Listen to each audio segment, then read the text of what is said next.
History, tradition, rivalry. Tonight, two programs with storied past meet for the 100th time on the gridiron, looking to provide the next great moment in America's fifth oldest uninterrupted series. Jesuit, Holy Cross, next.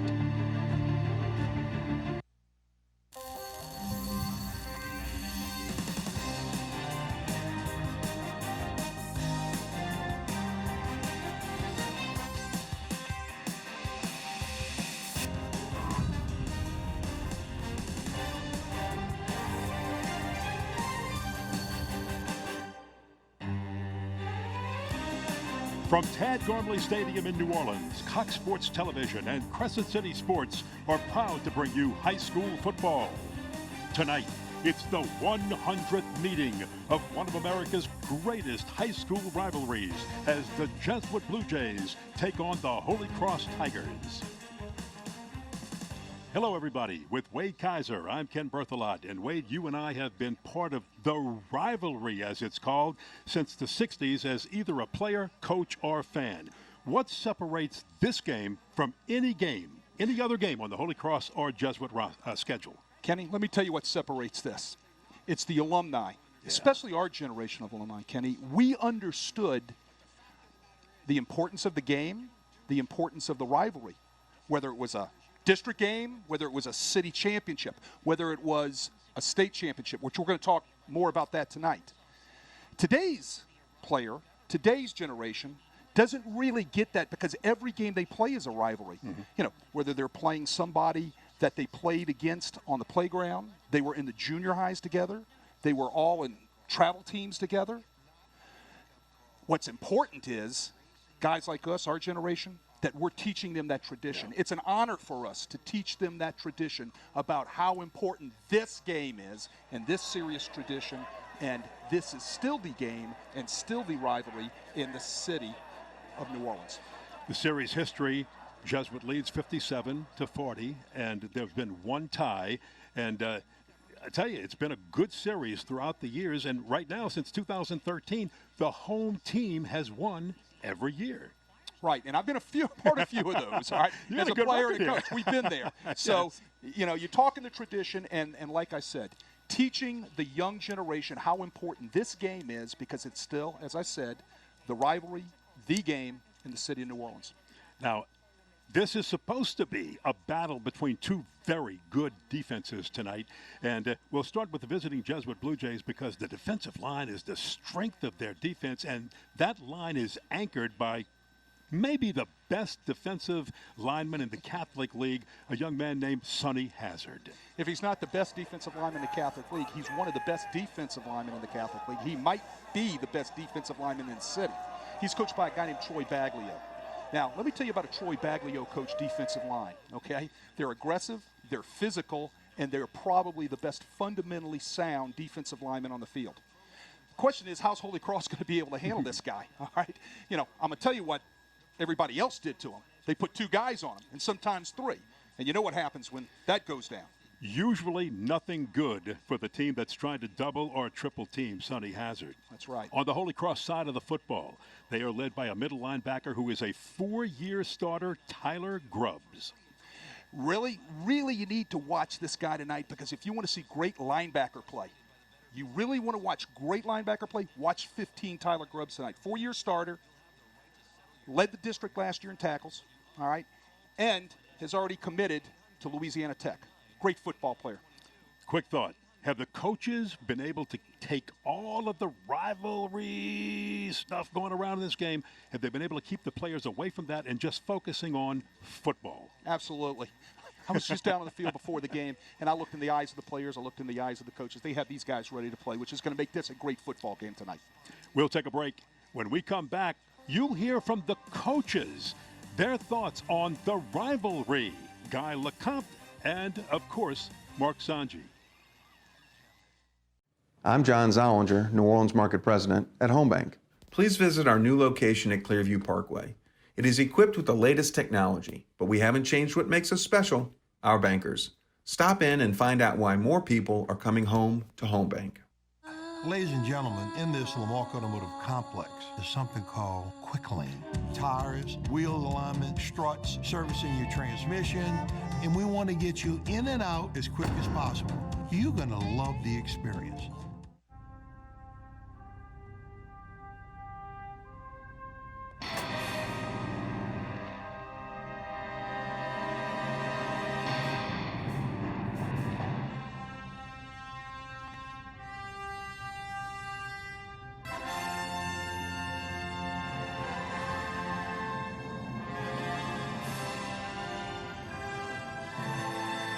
Louisiana Dental Center, your dental home team. High school football from Crescent City Sports on Cox Sports Television is brought to you by Lamarck Ford. See all the huge things happening at the big store in Kenner. By Home Bank. Good for business, good for life. By NOLA Lending Group, your home field advantage. By Riverlands Insurance, meeting all your insurance needs. And by Louisiana Dental Center, your dental home team.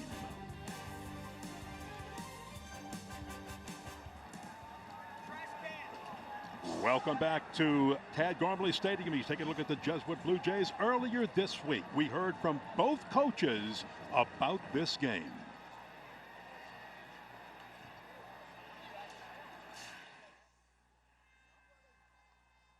I think it's just a super event for high school football. Our kids enjoy it. Our fans enjoy it.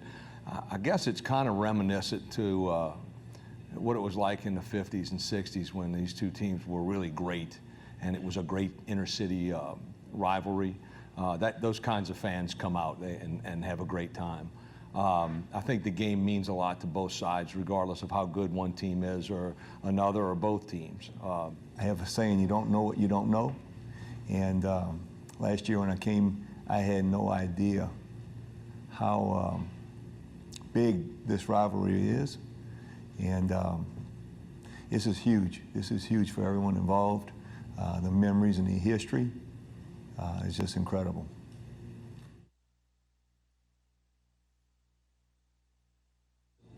You know, we've just been really inconsistent. We've been banged up a bunch, and we've been inconsistent. I'm not very happy about how inconsistent we've been, and we've got to put all that together. We're in league play right now, and this league will make you pay for mistakes and inconsistencies, and we paid for them last week. You know, that being said, we've been banged up. A couple of weeks ago, our offensive line was really beat up, and it cost us. And last week, we had a few other guys out, and that cost us, I think, a lot. Not saying we would have won those games, but I think we probably would have had a little bit better chance. So we're looking to get consistent. I like where we are. I like the improvements that we've made. You know, we've had an off season this year as opposed to last year. We've improved in all areas of the game, and I'd like to see that continue.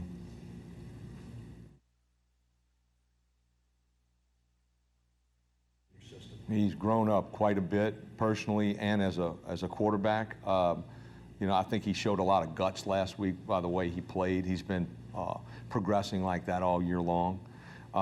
He's running the offense. He's making very smart decisions with the football, and he's a talented kid. So I think the best is yet to come with him. He's really developing. I'm excited about him and really enjoying coaching him.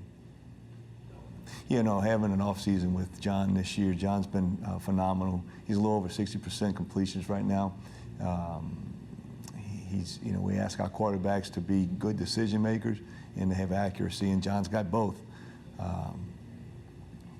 know, we want to work on making sure he's got enough time to throw the football. During the summer, we competed a lot in 7-on-7s, and he was able to become very, very familiar with our concepts and what we like to do, and he showed that he's really learned them. But again, you have to put it all together with the line, so he's as good as his protection will be.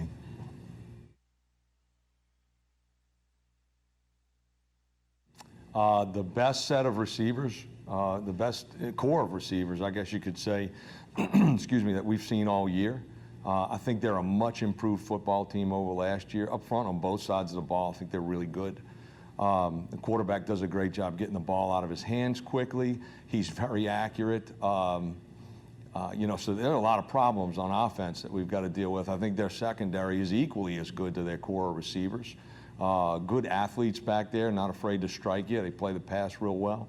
And they make their kicking game really important, and that shows. They block some punts, return some punts, return some kickoffs. So I think they're a much better football team than they were a year ago. The boys, their kids are always prepared. They're well coached. They play very, very hard, and I anticipate the same this year. It's almost, you're looking at a duplicate of last year's team.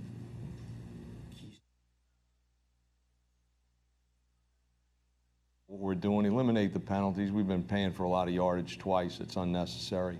I think we've got to be smart with the ball, and yeah, we've got to do what we're coached to do. You know, we've got to line up and play fundamental, sound football, and you know, not give up great big plays. Make this team earn the yards that they're going to get. And we've been playing solid for the most part on defensively, except for the big plays. It sounds kind of dumb, I know. Offensively, we've got to be consistent. Hopefully we will be. You know, this is really simple.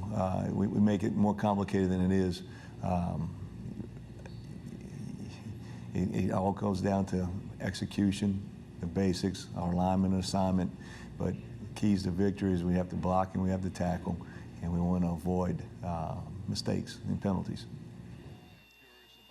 We'll be back with the opening kickoff right after this.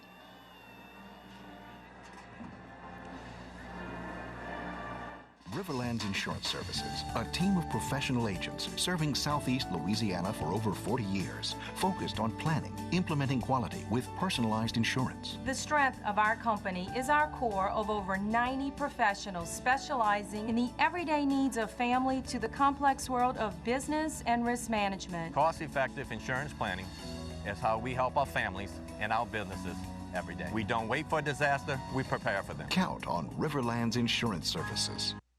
Around here, we like things local, very local. Get the home field advantage when buying or refinancing your home with the local mortgage lending experts. NOLA Lending Group, a division of Fidelity Bank. NOLA Lending, now the proud mortgage lender of your New Orleans Saints.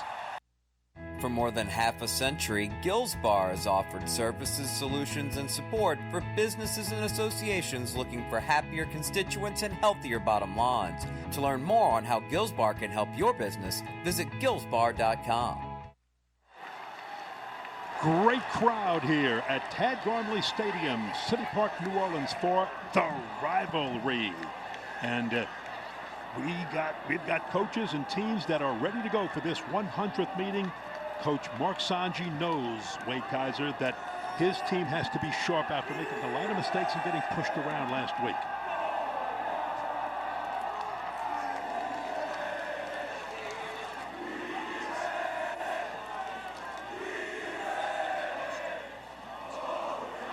And Guy Lecomte, his second year at Holy Cross, he's getting the feel. He understands after last year what this rivalry means and the importance of this game.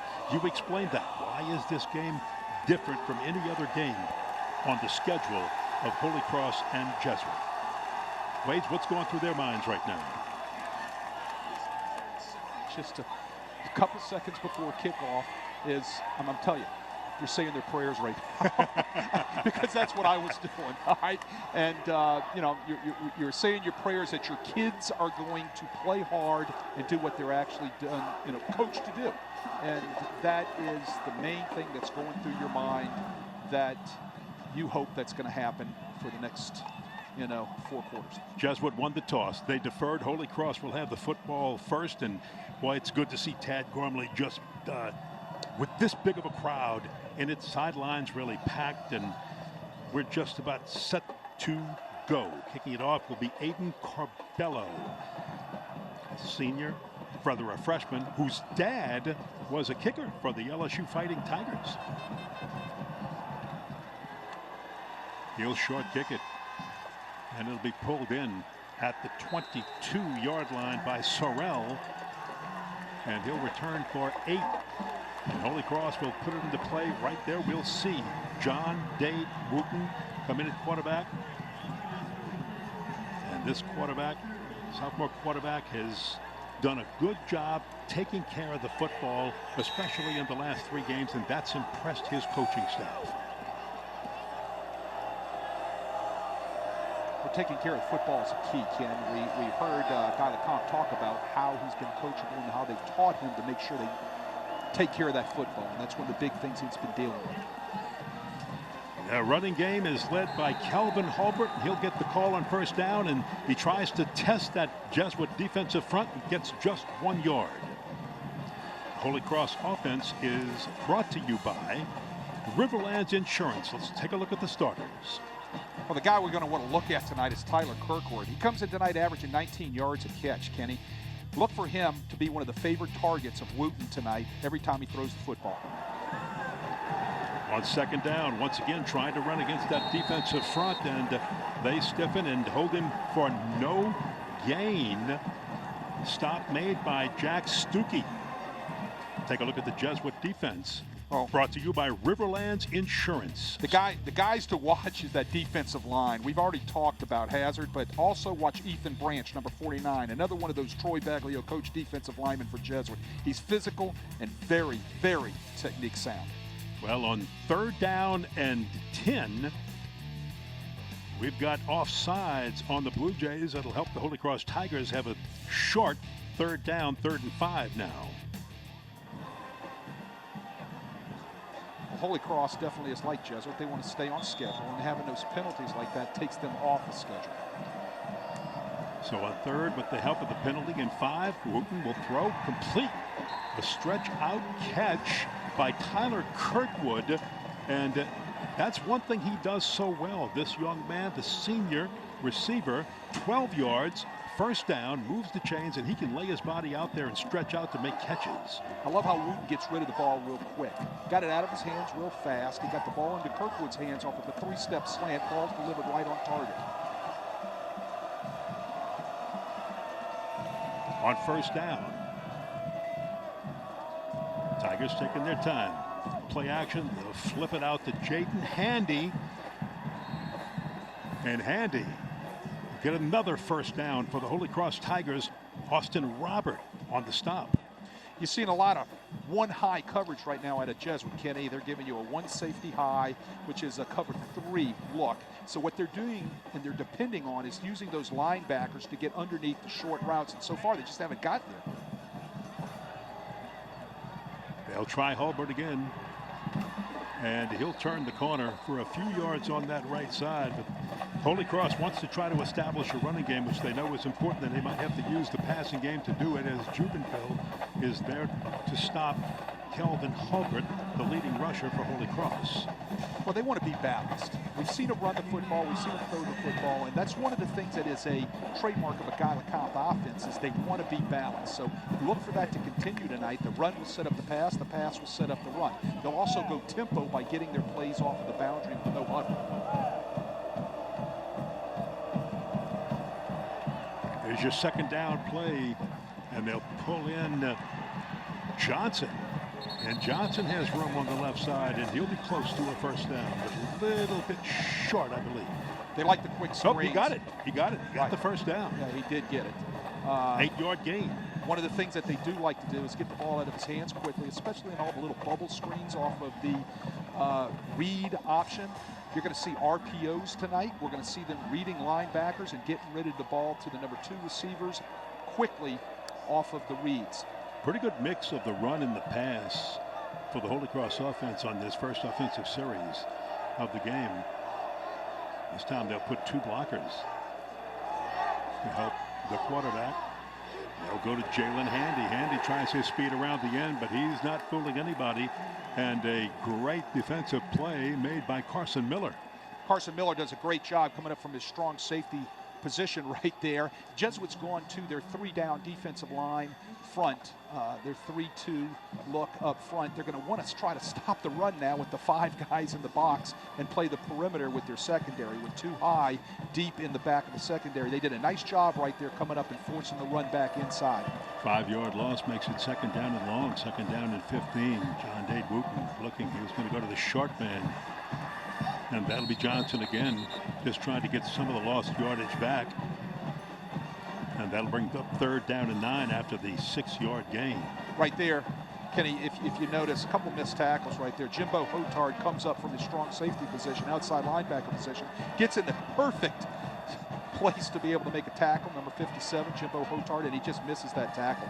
He's got to make that play tonight if they're going to be successful in stopping this high-powered Holy Cross offense. And Holy Cross needs a big play, 9th play of this drive, and that's what they've got, 9 yards to move the chains on 3rd down. John Dade Wooten flags down. Wooten will run. And he's got the 1st down as he slides down, but let's see if this penalty will bring it back. I think you might have some procedure penalty. Let's see Mr. LaRosa tonight. Somebody moved. That's our referee. It's Paul LaRosa. Illegal formation. Offense. 4th and 5 in the backfield. The rules still apply. 5-yard penalty. We play 3rd down. The rules still apply, Kenny. You got to have 7 on the line of scrimmage. Holy Cross didn't have somebody on the line of scrimmage. They had too many people in the backfield, so they're going to back it up 5 play again. It takes Holy Cross off schedule. It's going to put them in 3rd long, and this is definitely playing right into Jesuits' hands right now. That's what they want. Especially with the defensive line that is the strength of the Jesuit defense, and what hurts an offense is when you go get that 1st down and something like that happens, because that's just somebody being in the right position at the line of scrimmage. Now they'll try it again, moving handy up to the top of your screen with 3 receivers up there. Wooten had room to run if he wanted it. He'll throw instead right through the hands of Jalen Johnson. Jalen Johnson had it right above his head. It wasn't a bad thrown pass. Should have caught the ball, should have came down with it. He sat down right in the middle of that Jesuit zone, right in the middle 3rd right there. He was wide open. Wooten just missed him a tad bit up, but that play's got to be made by number 6 right there, Jalen Johnson. He's got to catch that football. Well, remember now, on 4th down, your punter is John Dade Wooten, the quarterback. So it always sets up the fake punt, but he can quick kick and he can just short punt it like that and flip the field. So it'll be Jesuit football when we come back. Wait a minute, flag down, hold everything. We do have a flag down, and I didn't see that one, Wade, so. Whoa. Paul. Okay. All right, what you had there was free catch interference. We'll explain it when we get back. We'll take a break. When we come back, Jesuits offense on the field for the first time in this big rivalry. All right, the penalty was marked off against Holy Cross. Jesuit with pretty good field position. Ball sitting at about the 27-yard line. The penalty, Kenny, was a fair catch interference. The receiver from Jesuit, the return man, had his hand up. You can't interfere within a radius of him. Now, there's no yardage amount, but you've got to give him the opportunity to catch the football. There used to be the old halo rule. Remember that one? Yes. Okay, well, there's no halo rule in Federation. You've got to give the returner a chance to be able to catch the football. If you don't, then you are interfering with the returner. In this case, he had his hand up for a fair catch, thus the flag came out. And we'll see Grant Jordan run this Jesuit offense. A good runner who can also throw. Didn't have a great game last week against Brother Martin and would like to make up for it. And he'll go in motion and throw it. It's caught. Luke LaForge. Great ball right there by Grant Jordan. Grant Jordan does a great job getting out of the pocket right there. The pocket moves, and they hit LaForge right down the boundary. Watch the protection right here. Great turn protection by the offensive line. LaForge puts it right on the money over the corner's head, and LaForge catches the ball, and boy, he can run with that football when he gets his hands on it. He did. Showed a little bit of speed there for a 38-yard gain, and Jesuit with a big play and a momentum gainer for them on their first offensive series of the game, down to the Holy Cross 35-yard line. There's your keeper by your quarterback, Grant Jordan.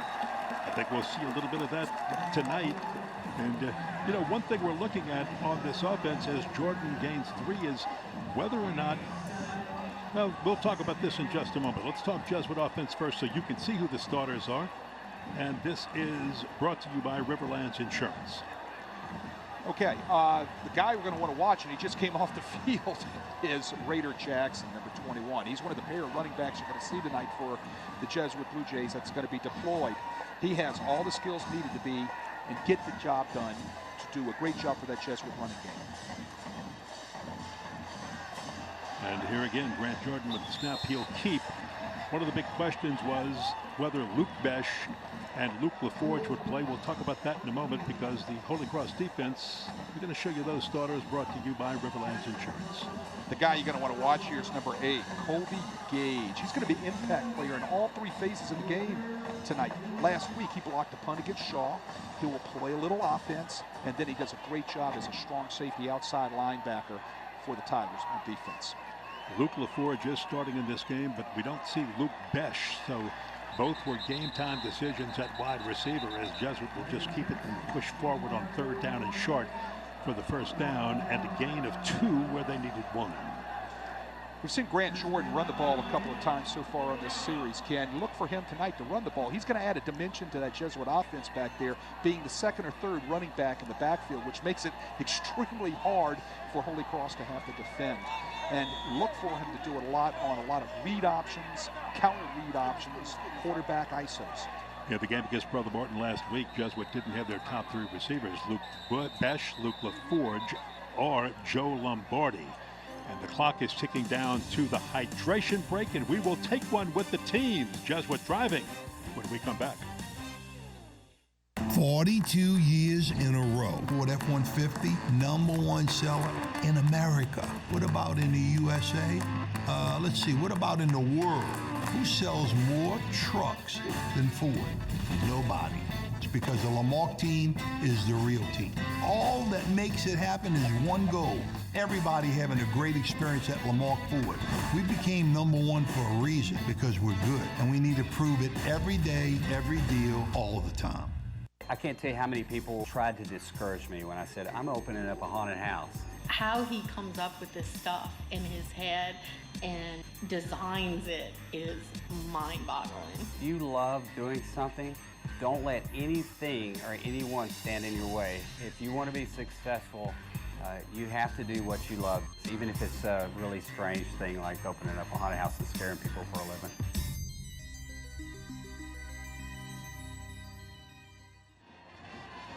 First down for the Jesuit Blue Jays, and they are very close to the red zone of the Holy Cross Tigers. And a good play action toss over the middle, and that one is pulled down. Pulled down by Lelouvier, who's the backup quarterback. Rather, let me pronounce that correctly, LaRiviere.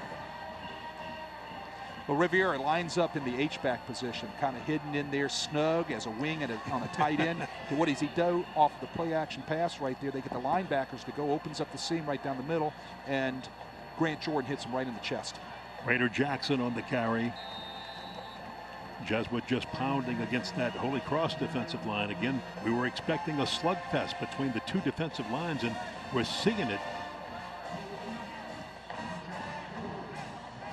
Well, you saw right there Raider Jackson. We talked about him in just a couple of plays back. And, you know, he comes into this game with 51 carries, 165 yards, 1 touchdown. But the biggest thing is he's a part of that backfield that it's kind of by committee. You're going to see another guy named Jordan Hughes, number 20, in there also. And now we're seeing LaRiviere at 14 in there also. Wasn't expecting that. A little wrinkle.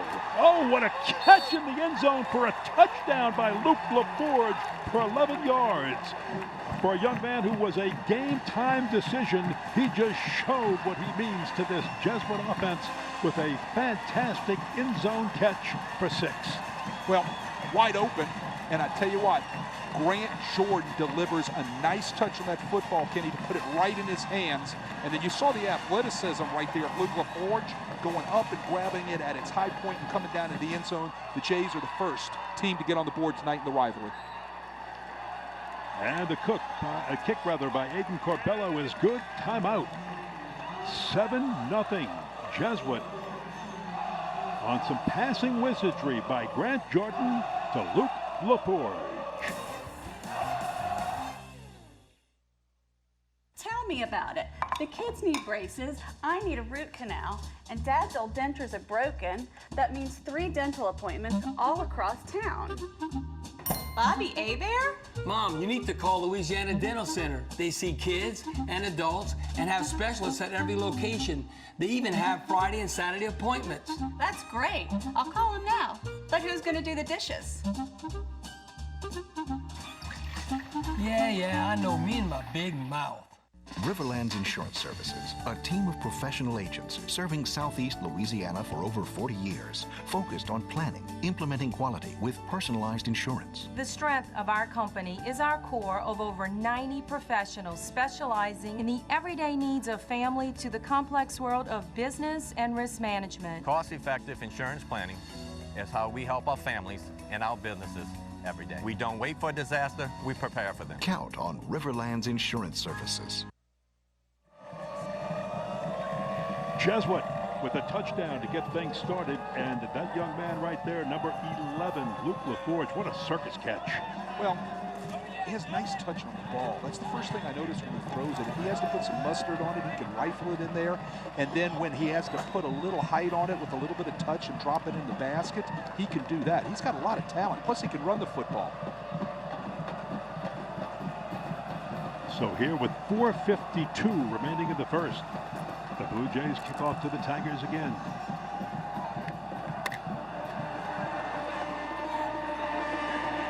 This one a little deeper through a few hands and finally picked up by Murray Franklin, and there's just nowhere to go. A little maybe confusion on fielding that kick.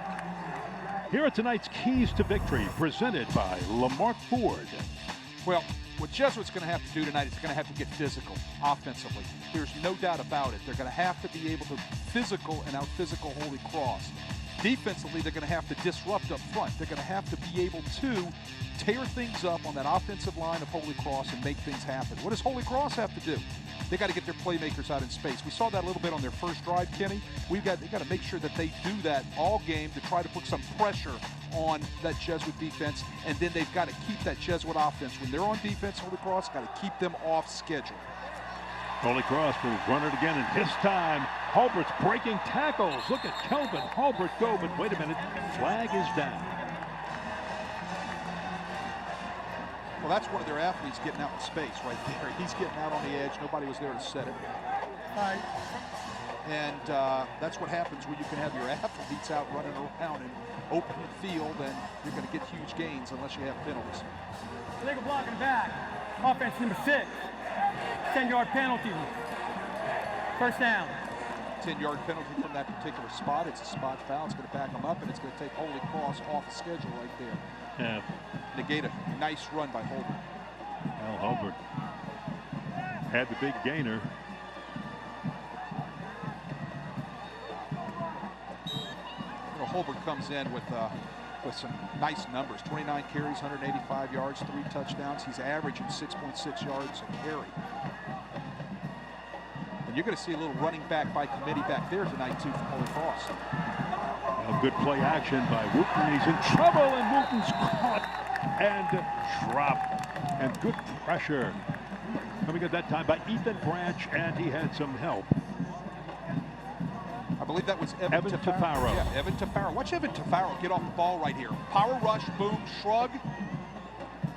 Wraps him up, brings him down. Evan Tafaro plays with a lot of speed. He plays with a lot of technique because that's how he's taught to play. And then he turns on a motor. Good look right there also at Ethan Branch. We talked about him earlier about the type of technique that he plays with. Second down and 9 for the Tigers. They'll try that little inside screen. They find Jalen Johnson. Jalen Johnson trying to make up some yards, and he's got enough for the first down to move the chains. One of the things that the defensive linemen of Jesuit have got to do is when they don't feel the pressure on the block, look at this right here.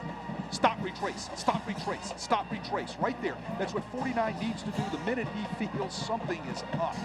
And he was a little late on the retrace right there. Got 14 out of it for the Tigers, which was enough to move the chains. On the handoff, Kelvin Hulbert again. Hulbert trying to get back to the line of scrimmage, can't find enough room, and he's brought down.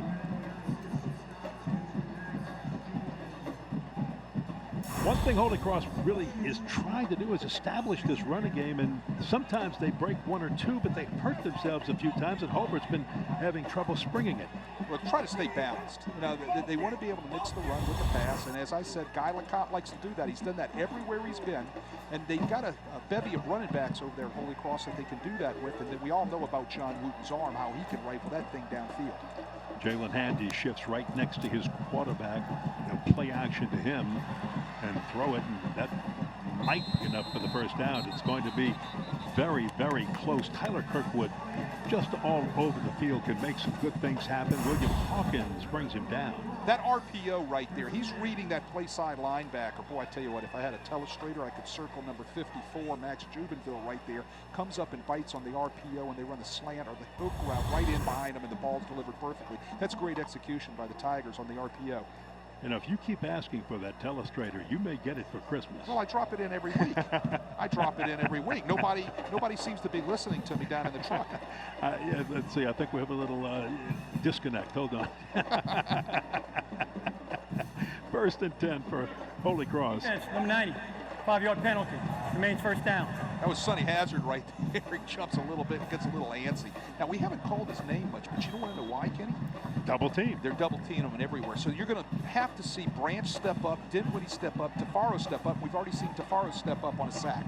So if you're watching number 90 in the white jersey for Jesuit, that's Sonny Hazard. You can watch they'll double team, sometimes triple team him to keep him out of the backfield or from making a tackle at the line of scrimmage or just from disrupting a play. They set up the screen that time and it works to Kelvin Hulbert, but flags are down all over the place again, so this one's probably coming back. Again, you feel the screen. You feel the screen. You don't see the screen. You feel the screen, okay? So as you're rushing as a defensive lineman, or in that case, Jesuit brought the blitzing linebacker, Jubenville. As you feel the screen, you got to stop and retrace. Let's hear from our head referee tonight.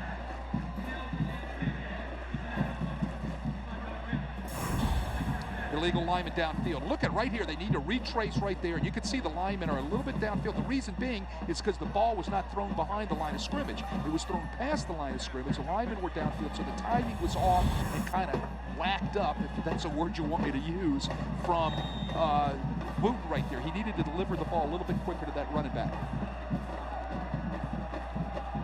So we'll do first down again for the Tigers. Wooten in trouble, and he'll just protect that football, and guess who's there? Number 90, Sonny Hazard, there along with a little bit of help, Ethan Branch. They singled him that time. You can't single him. It's the bottom line. You can't single him. If you single him, you're going to get whooped, all right? They try to single him right there. You're doing everything you possibly can up front, okay? You see he worked off. They tried to double him, but it ended up being a single, and they just split the man and resulted in a sack for Sonny Hazard.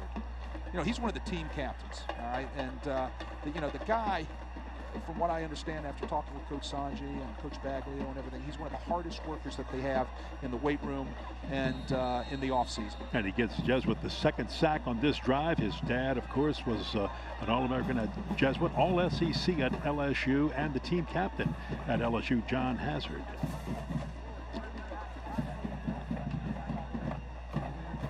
So it looks like we've got right on the field. A timeout, and we're going to stay here, and gives me the opportunity to remind you that Crescent City Sports thanks Gio's Pizza and Spaghetti House for their support of tonight's telecast.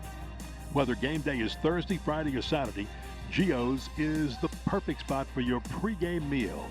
The Giovatellas and the Posey families are all Catholic League graduates who support high school sports. Check out the genuine Italian menu online at giospizza.com. geospizza.net. Now remember, that's geospizza.net. Crew feasted on some Geo's Pizza before the game. Oh, you know I like they pizza. Liked it. You know I like pizza. All right, Geo's Pizza's pretty darn good. Geo's Pizza is one of the best. It smelled so good. Hard not to eat some of that pizza with the crew. Tried to get my hand in there, but they closed that box. They slapped it away. Boy, they slapped that hand away faster than a defensive back and knocked down a pass. Well, you brought it in. You should have ate a piece of the car before you got in. Second down and long for the Tigers. 2nd and 15. And Wood will just flip it out to Hulbert. They'll try him again on the right side. He's got some nifty moves, and he is past the 40, up to the 42. Got back to the original line of scrimmage and a little bit more with a 9-yard gain. Gets out there. They're just trying to pick half of it up. That's a toss sweep, trying to get out on the edge. Jesuit didn't get off the block, so he picks up extra yards at the same time. Great job by the Holy Cross receivers out there blocking on the flank and tying up the DBs from the Blue Jays. But it puts Holy Cross in a 3rd down and pretty long 3rd and 7 situation. And to keep this drive alive, they're going to have to go maybe to their ace receiver. Tyler Kirkwood has a way of getting open on these drives, and they try instead. Jalen Johnson pass a little behind him, incomplete, and the Tigers are looking at 4th down. Not a very well thrown ball, little bit behind him. Got to be able to make a play on that though. As a receiver, you got to be able to make an adjustment, because it's not always going to be perfect. It's just not going to be right in your hands, right in front of you. So you got to almost be a contortionist as a receiver to be able to make an adjustment on the football. Well, Wooten will drop way back in punt formation.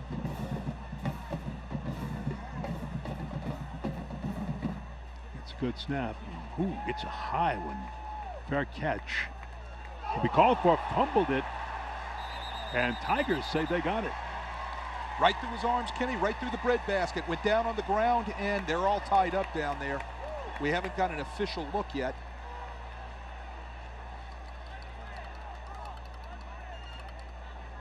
We don't have a signal yet. Well, all right, there's our signal. Wow, I tell you what, that was a wrestling match down on the ground. And Vincent Logidis won the match, won the wrestling match. Here's Logidis calling for the fair catch. There it is, good fair catch. He's got to get those elbows together. Yeah. See, those elbows have got to be together, kids. See if we can look at it. You got to squeeze the elbows. There's an old drill you do, all right? You take a towel and you put it in between your elbows, and you keep those elbows together as you're catching punts. It makes you squeeze your elbows together to catch the football. It's got to go get back to the towel drill. Well, Jesuit from their 26. They'll try a little outlet pass, and it's incomplete. Trying to set up the wide receiver screen to Luke Besh right there in the game, seeing if he can play tonight. He's had a series of injuries, the main one being a thigh injury. He's going to try out tonight to see if he can actually run with it. Wasn't on that first series, but he had returned the second half kickoff for a touchdown last year, if I remember right. What big play in that game. Right, he did. And so far this year, he's been kind of riddled with injuries. He's had this deep thigh bruise that, if you don't let that thing heal and you go out there and you get it bumped on again, it's going to set you back for weeks. Now this time, Raider Jackson tried to go against the Holy Cross defensive front. Not much going there, so that defensive front for the Tigers fired up, and that'll look up 3rd down and long now for Jesuit. 3rd and 11. Nowhere to go right there. All types of penetration right there by the Tigers. You had Nick Eaton in there, you had Brian Sorrell in there, you had Josh Guillory in there. Those guys were all meeting in the backfield, and there was just no place to go for Raider. They've got to get Raider Jackson going. All right, they've got to get him going, or they got to get Jordan Hughes going. They've got to get something going with their running backs tonight. And that was a part of my keys.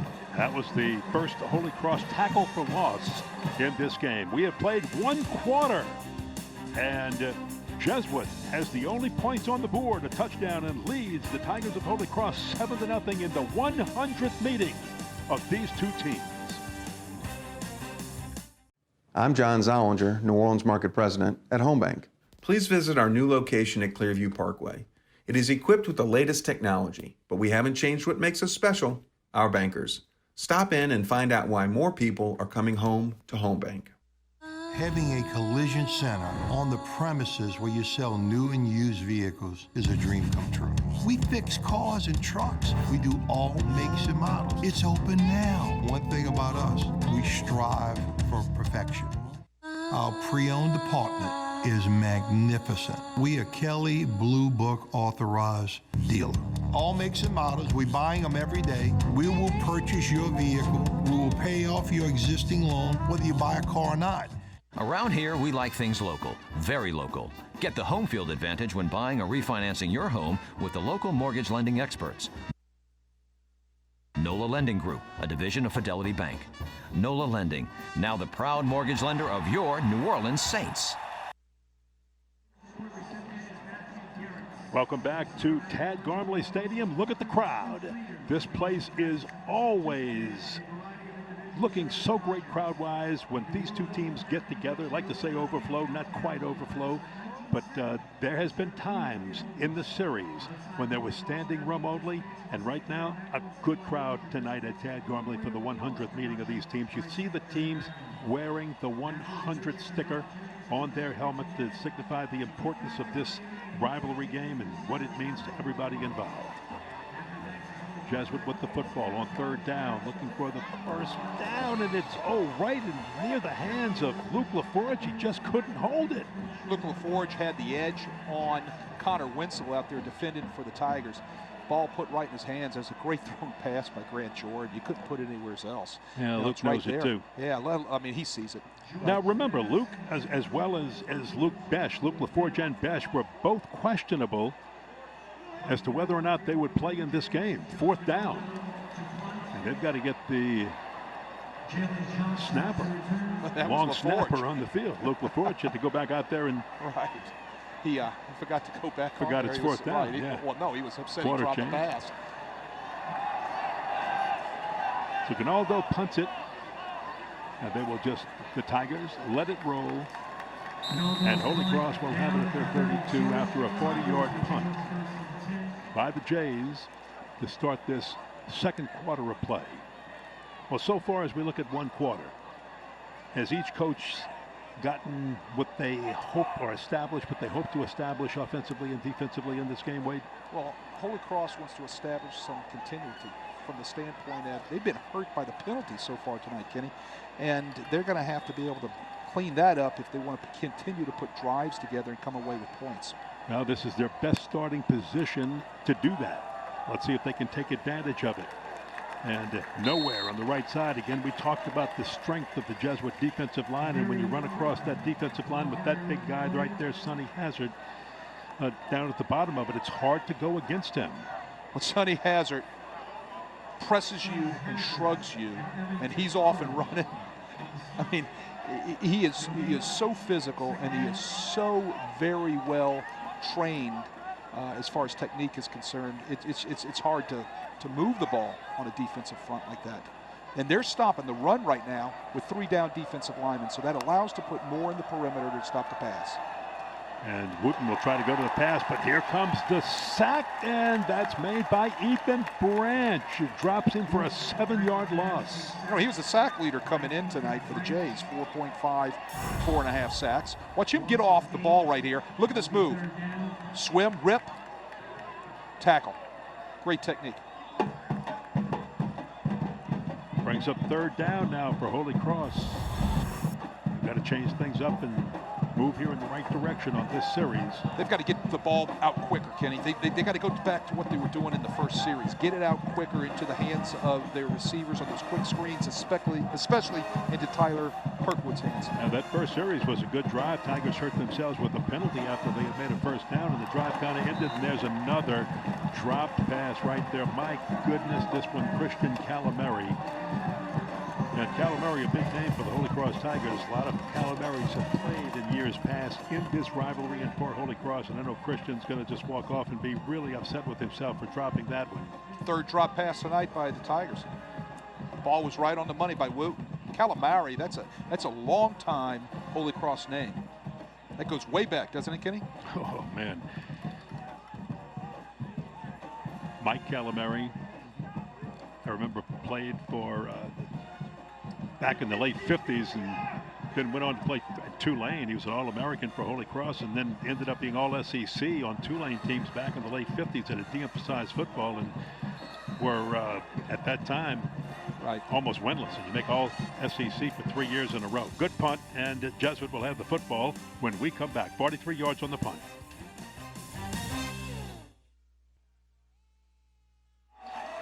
Blue Jays on first down with a completed pass to a back out of the backfield. Raider Jackson with the catch, the first down, big yardage, and that's the kind of play that'll just spark your momentum on the first play of a drive. A 16-yard gain for Raider Jackson, the senior running back. Well, they've gone empty. They're spreading that Holy Cross defense horizontally across the field, and they're putting a lot of pressure on those inside linebackers.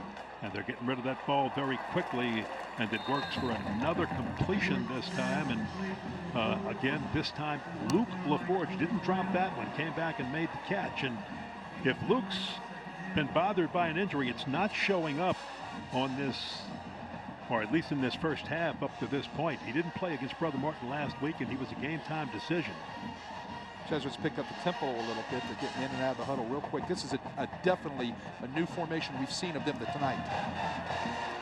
Fake to Raider Jackson, and then the quarterback Grant Jordan will keep, and he's got the first down, so it's worked, and just sends his running back to the right, and he'll keep it and misdirect it to the left, and bingo, it worked. Well, they brought in a 12 personnel package, one running back, two tight ends, where they're taking the two tight ends and lining them up, both up at H-back, and they're becoming the kick out and the lead blocker on the counter tray, and the counter tray was a quarterback counter tray right there by LaForge.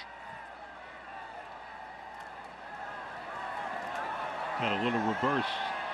LaForge looking like he wants to throw, and there's a bump in the back of, well, that would have been Luke Besh out there, and no flags are thrown, so no harm done. Marbley covering. The guy that broke that up, Kenny, was Tyler Grubbs.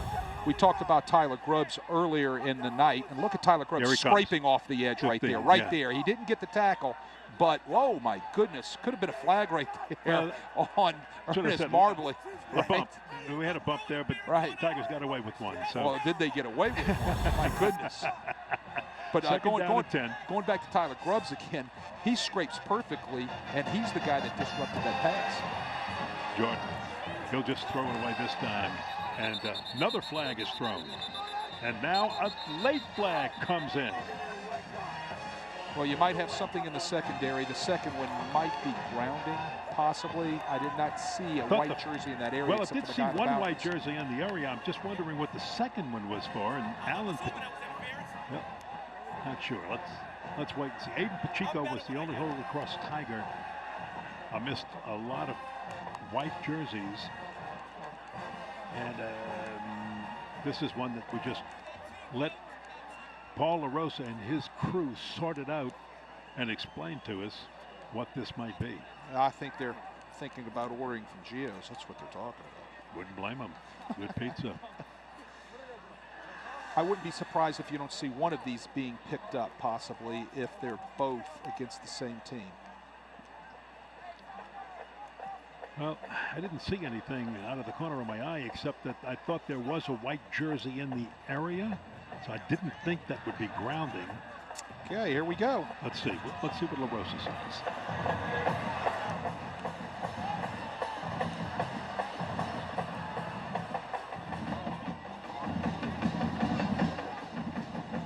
Now the officials still talk it over and discuss. Let's see if they do decide to pick up one of those flags. Well, they're also having a conversation on both sidelines. The line judges are getting earful. Ineligible receiver downfield, the offense on 56. That'll be a 5-yard penalty, 3 spot.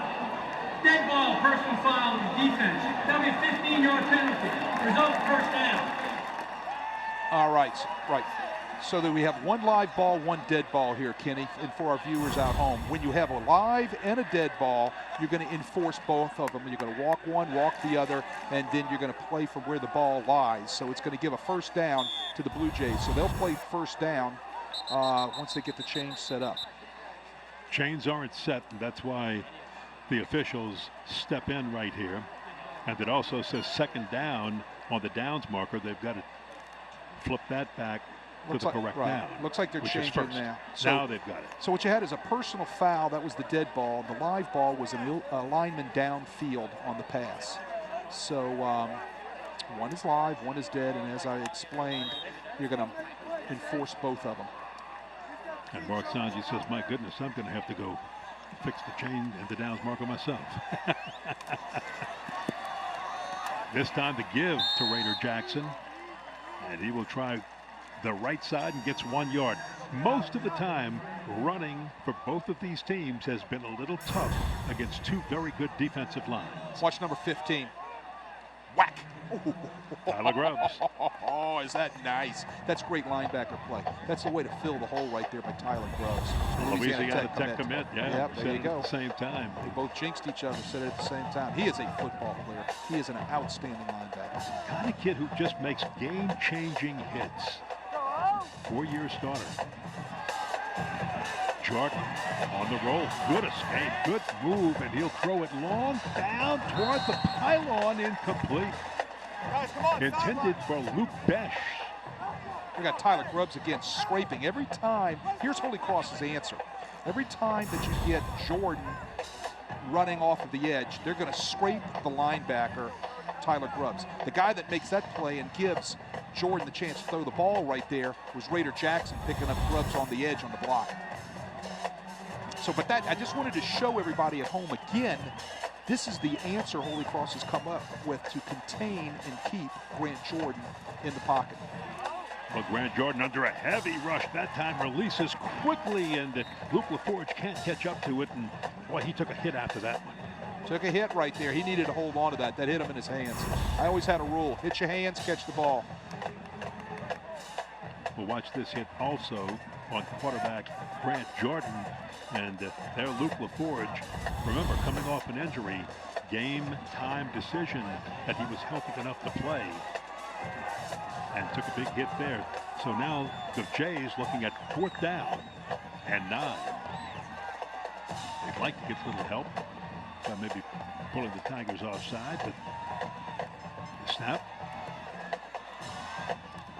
Strike thrown to the 15-yard line, and that's caught for the first down by Luke LaForge. He held that one. Right. He hit and just made up for it right there. 11 yards and the first down. Makes a great catch. If anybody's wondering, and they remember that name, LaForge, there was a quarterback that played a few years back on the state championship team, 2014. I also had the opportunity to coach him for a few years at Jesuit. Trey LaForge, that's the little brother. Great athlete, great athletic family. How tall was Trey, if I remember right? Well, Trey would tell you he was 6'5", and I'd argue with him a little bit, but he, yeah, 6'5". Great basketball player also. And Luke checking in at about, what, 5'11", 5'11"? So... No, 6'2", Coach. 6'2". Don't short him now. He's going to get upset. A little bit more. Here is tonight's Alumni Spotlight, looking back on the great players in these programs' histories, brought to you by the NOLA Lending Group. It's been a great week for former Blue Jays and Tigers. On Sunday, former Jesuit tight end Foster Morrow of the Oakland Raiders scored his first NFL touchdown in their win over the Indianapolis Colts. Then on Monday, former Holy Cross linebacker Jock Boutreau was named the Sun Belt Conference Defensive Player of the Week for his role in the Louisiana Ragin' Cajuns' victory over Georgia Southern. By the way, Boutreau had a great game, and anybody who was watching or has seen Twitter has probably seen the catch by Foster Morrow backpedaling in the end zone as he pulled in his first TD, an 18-yard toss for the score. And boy, both of those young men representing both of these programs with great weeks of play. Grant Jordan trying to run outside zone right there with Grant Jordan. We talked to you earlier tonight about how they're going to run him a little bit more to try to put a little bit more stress on that Holy Cross defense. Not very much room. But look right who's there. leading the way, the backup quarterback, right. La Riviere. Well, La Riviere in there playing at an H-back or a second tight end. So possibly look for some sort of trick play with him throwing the football maybe later in this football game. Oh, nice move in the backfield by Grant Jordan, and he takes it down to the 5-yard line. Boy, Jordan, tricky on his handoffs. Right, there you go. That's the zone read option, Kenny, right there. He's reading the last guy on the line of scrimmage. If the last guy on the line of scrimmage collapses down on the running back, which in this case was Raider Johnson, he's going to disconnect that football and run the football. They're going to have somebody from Holy Cross support that from the second level or from the secondary. Now the clock is ticking down to the hydration break at the 6-minute mark, and the teams will take that. As a matter of fact, gives Coach Sanji a chance to talk with his offense about it, so we'll take one with them. Back right after this, Jesuit with a 1-touchdown lead. Toothache. Gingivitis. Plaque. Cavity. Tartar. Tooth decay. Gum disease. Abscess tooth. What's that? A feeling, not a frown. A bridge? You mean I need a root canal? Come on, man. The only thing worse than hearing those words is hearing that your dentist can't see you right away. Call Louisiana Dental Center. We'll see you today.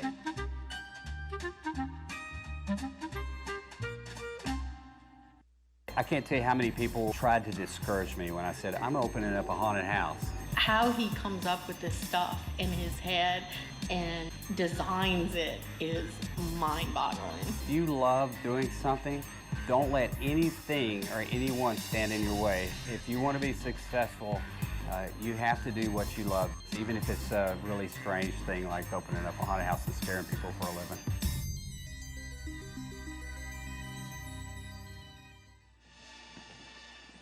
Grant Jordan, he has been running the football tonight, and I think this is what the coaches wanted to see, him do that to help out the running back core, and he has responded to the call.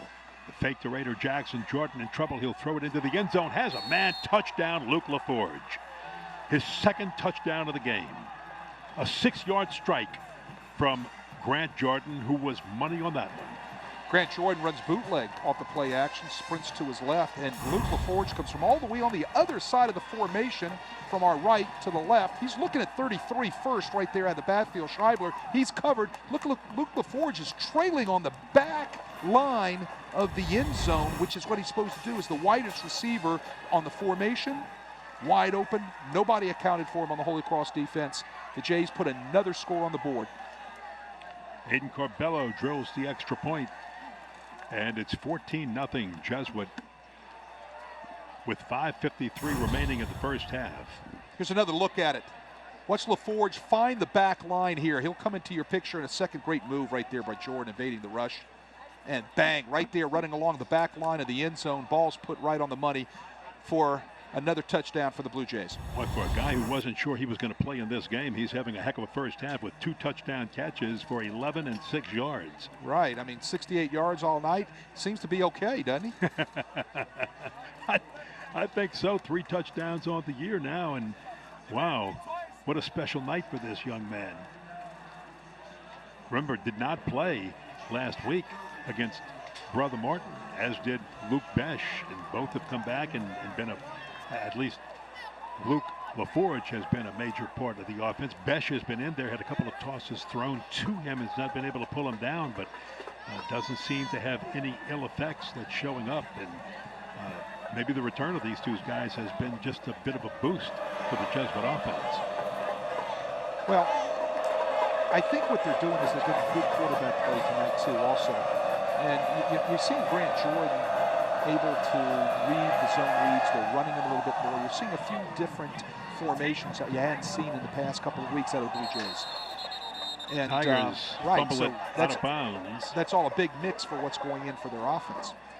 Yeah, ball's kicked out of bounds right there, almost recovered by the Blue Jays on the boundary. Remy Farreau. So the Tigers will have it, and they could not ill afford a mistake at this stage of the game. With 5:52 to play in the first half, the Tigers right now, and Guy LeCompte knows it, need some points. They need to drive down, get some points on the board. The offense, as you said, had something special going with the quick passes, quick releases on that first series, but they haven't been able to get on track since. Kelvin Holbert. Tell you what, that's the first time tonight I've seen the offensive line from Holy Cross actually get some movement on that Jesuit defensive line. Great job by the offensive line, especially their right tackle, Everett Dingmill. Good look right here, hitting the hole. can see Holbert right there taking a good shot. You know, Holbert's not a big guy now, but he runs like a big guy, right? He'll duck that shoulder and he'll take that pop and he'll deliver a pop. So he's definitely worthy.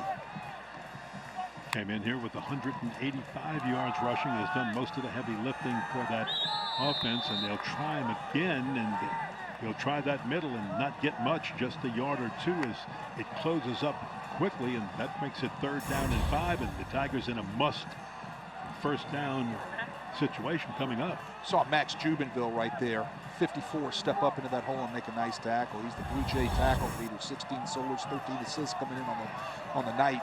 He's a fine linebacker. Big 3rd down for the Tigers. Wooten and company check with the sideline.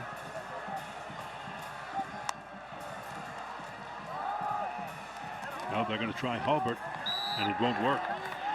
He'll be short of the first down, and the Tigers may have to punt it away again as they'll unstack that pile. They run the run blitz right there. They fake the strong side blitz, and they come with the weak side run blitz right there with Max Jubinville sitting in there plugging everything up, and they had nowhere to run. So Holbert does what? As a good running back will do. He's going to make some room. He bounces it outside, and he runs right into the arms of Trip Haddad out there on the edge. Again, your quarterback is your punter. So John Dade Wooten standing back at his own 16-yard line. Will get a low one. It's a liner. Needs a good roll and started to get the Holy Cross roll and then just checked up at the 40, and the Tigers down at Jesuit with good field position and 3:41 to work with, leading by 2 touchdowns. You know, Wooten's a really good athlete. He can punt the ball. He does a nice job at quarterback. If I'm not mistaken, I think he plays baseball. He's very coachable. Guy LeCompte was telling us that he's had one of the best summers he's had with any of his quarterbacks because he had them all summer. Even though he was playing baseball, everything kind of worked out, I believe. And there was a lot of coaching going on this summer, a lot of 7-on-7s going on for the Holy Cross Tigers where they had a lot of success. So that young man got a lot of hands-on coaching from one of the better offensive coaches in the city, Guy LeCompte. This time they get it to Besh, and I believe he's got his first reception of the game. He's been close. So number 5 picks up 5 for the Blue Jays. Number 5 picks up 5, and that thigh seems like it's working out pretty good for him. So he's moving around pretty good. Doesn't look like he's limping much. They're working marbly. 7 starters had returned this year on this Holy Cross defense. And it's a good defense. They've got some experience. Yes, they do. Their linebacking core is one of the better ones around. They need a little help from their offense to give them a breather and get them off the field. Completed pass. That'll be another first down for the Blue Jays. And that, once again, is Luke Besh. A lot of cushion out there by Marbling. 15 on the game. You know, they keep giving that cushion like that. Jesuit's going to keep taking those 5-10-yard pickups like that. So look for Holy Cross to tighten that thing down.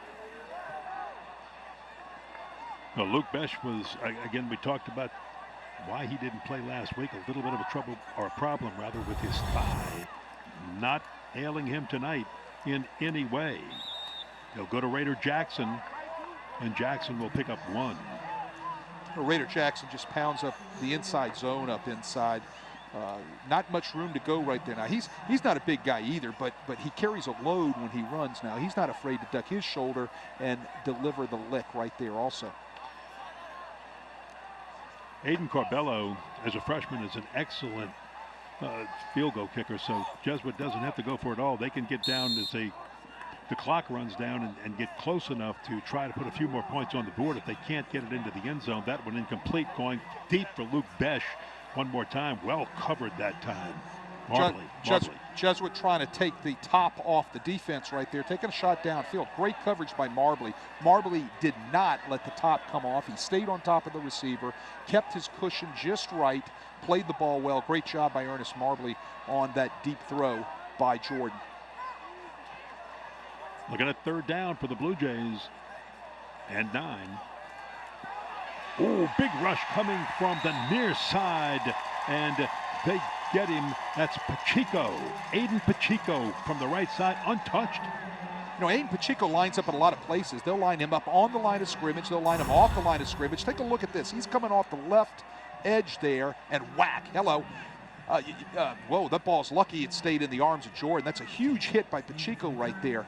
Not a very good job by Max McMahon, who coming into this game has been playing real good football. Just got schooled right there by Pacheco. First sack by the Holy Cross Tigers in this game. Forces Jesuit into a punting situation from their own 39-yard line. And boy, one of the Tiger rushers got flipped into the air. Fumble, but he gets on it at the 21-yard line. And after a 27-yard punt, Jalen Johnson jumped on a football that could have been disastrous for the Tigers. Back in a moment. Lamarck Lincoln is now open at 3101 Williams Boulevard. It's state of the art. You're gonna love walking into the Lincoln store. 8 years here in New Orleans, you couldn't even buy one? LL, Lamarck Lincoln is back. Riverlands Insurance Services, a team of professional agents serving Southeast Louisiana for over 40 years, focused on planning, implementing quality with personalized insurance. The strength of our company is our core of over 90 professionals specializing in the everyday needs of family to the complex world of business and risk management. Cost-effective insurance planning is how we help our families and our businesses every day. We don't wait for a disaster, we prepare for them. Count on Riverlands Insurance Services. Lamarck Lincoln is now open at 3101 Williams Boulevard. It's state of the art. You're gonna love walking into the Lincoln store. 8 years here in New Orleans, you couldn't even buy one? LL, Lamarck Lincoln is back. All right, Holy Cross football. John Dade Wooden talking with his coach Guy LeCompte. They've been in the deep freeze since the opening drive. What do they have to do in the final 124 to get close enough to get points on the board, or maybe breach that end zone and get 7? They got to block Jesuit's defensive line. And that's what it comes to. Yeah. I mean, I'll just say it like it is. Yeah, without question. This time they'll go to Amiri Franklin, and Amiri Franklin breaks some tackles, escapes, and finally is hit from behind with a good run out past midfield. Oh, first carry on the ground for Amiri Franklin. Gains 31 yards, and the Tigers are trying to pick up the pace because they're working against the clock. Amari Franklin's a great athlete, 5'8", 142. He is also a speedster in that backfield for the Tigers. He gets the call again and slithers through inside the 45 as we work it to under 1 minute to play in the first half in the rivalry. Holy Cross has 2 timeouts left. They can run the ball. They can do basically anything they want to do, especially with the field position they're in right now. This time after the play action to Franklin, and thought he got a hand on that one. I believe that was Trip Haddad. Kirkwood, yeah, Trip Haddad. Yeah, Trip Haddad, who I think is down right now with cramps. Let's see if we can get a good look at it off of the RPO. Oh, yeah. He got right up there. high. He got up high right there off the RPO, the run pass option. They were reading the outside linebacker right there, and he went with the run, so they're going to turn around and try to throw the slant route right in behind him. So for my folks out there that are listening, want to always hear these terms, RPO and read option. What that does is that allows the quarterback the opportunity to make a read on somebody on the defense, and then off of that read, do something with the ball. Think of it as triple option, Kenny. You have 1 option, 2 option, 3 option, or maybe you have 1 option or 2 option. It's just another way. It's a new, innovative way of running option football. Like the elevation by Trip Haddad. A lot of basketball coaches would have been proud of him that one. He got way up. And tending to him out there is Trip Haddad's dad, Dr. Haddad, right there in the gray hat, helping him up.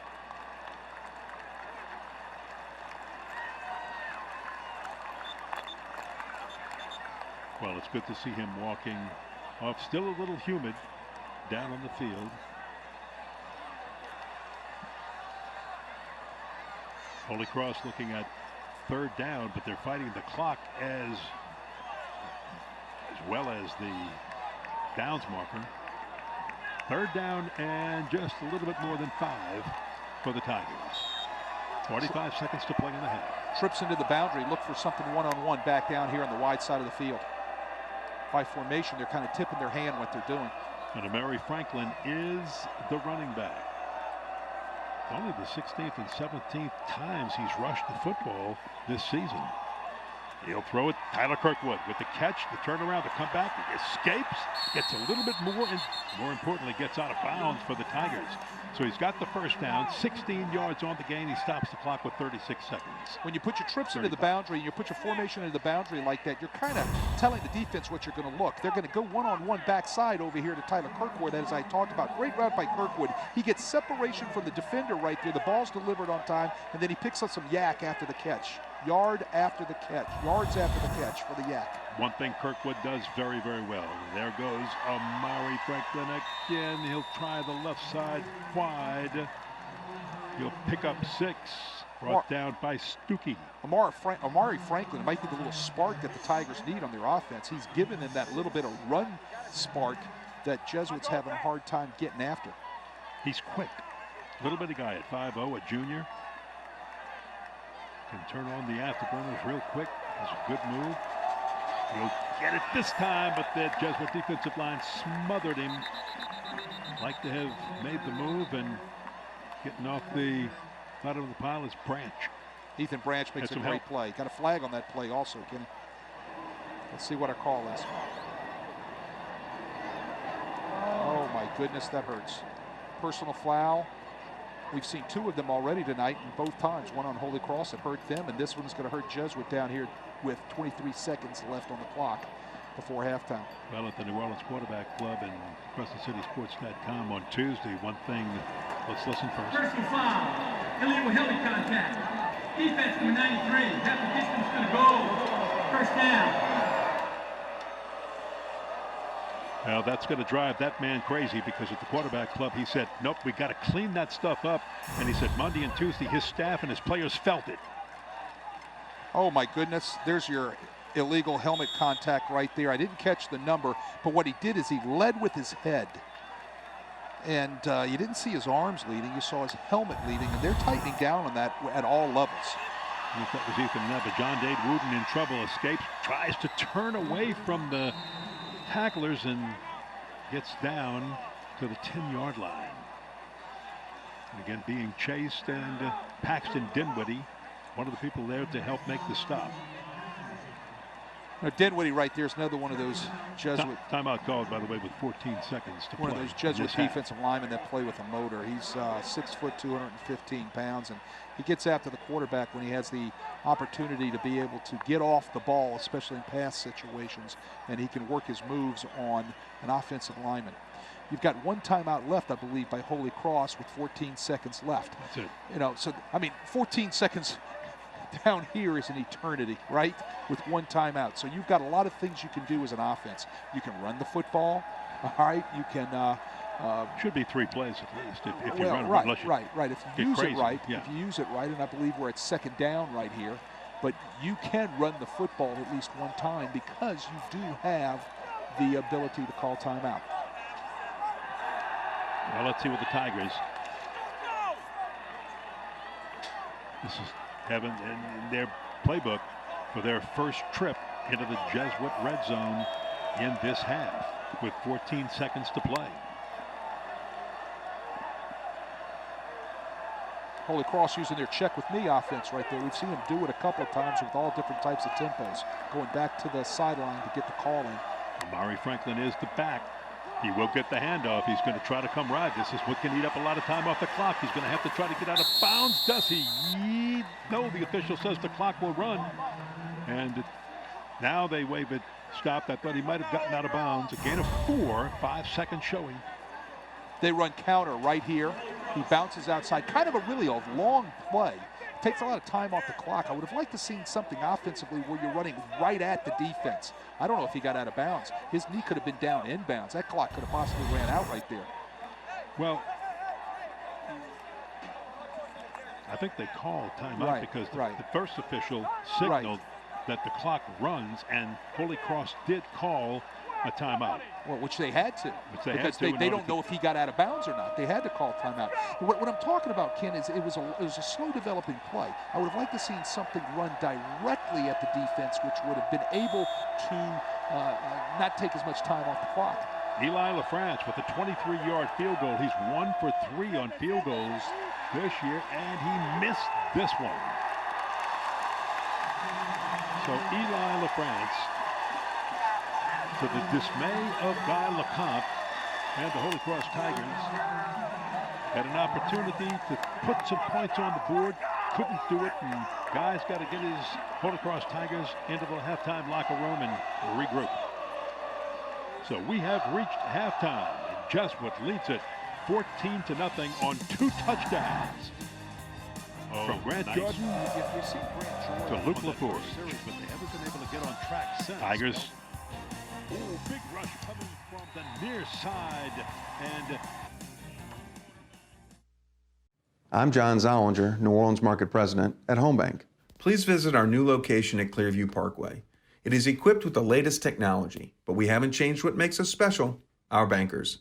Stop in and find out why more people are coming home to Home Bank.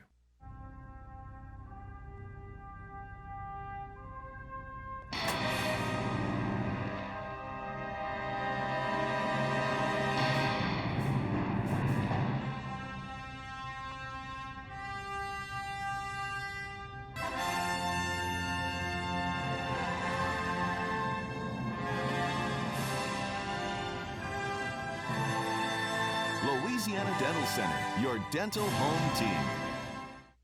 Since 1935, the All-State Sugar Bowl has stood tall as a New Orleans New Year's Day tradition. Throughout the years, the game changed, the venue changed, the teams changed, but the tradition remains. New Year's Day in the Dome, the 2020 All-State Sugar Bowl. Tickets on sale now before kickoff party at the All-State Fan Jam in Champion Square. For everything Sugar Bowl, go to allstatesugarbowl.org today. The 2020 All-State Sugar Bowl. Your home for the best in coverage of pro, college, and prep sports in the New Orleans area is CrescentCitySports.com. Whether it's news, opinions, live video webcasts of high school sports, or Louisiana's best prep football scoreboard, you can get it all at Crescent City Sports. The name may be new, but it's the same great coverage you've gotten for years from our team of New Orleans natives. Click it now and like us on social media at CrescentCitySports.com. Around here, we like things local, very local. Get the home field advantage when buying or refinancing your home with the local mortgage lending experts. NOLA Lending Group, a division of Fidelity Bank. NOLA Lending, now the proud mortgage lender of your New Orleans Saints. at halftime, Jesuit leading Holy Cross in the 100th meeting of these two teams, the rivalry. It's been a good first half. Here at halftime, we want to introduce you to Home Bank President John Zollinger. He is part of a four-generation Jesuit family with his son, Jake, graduating this spring.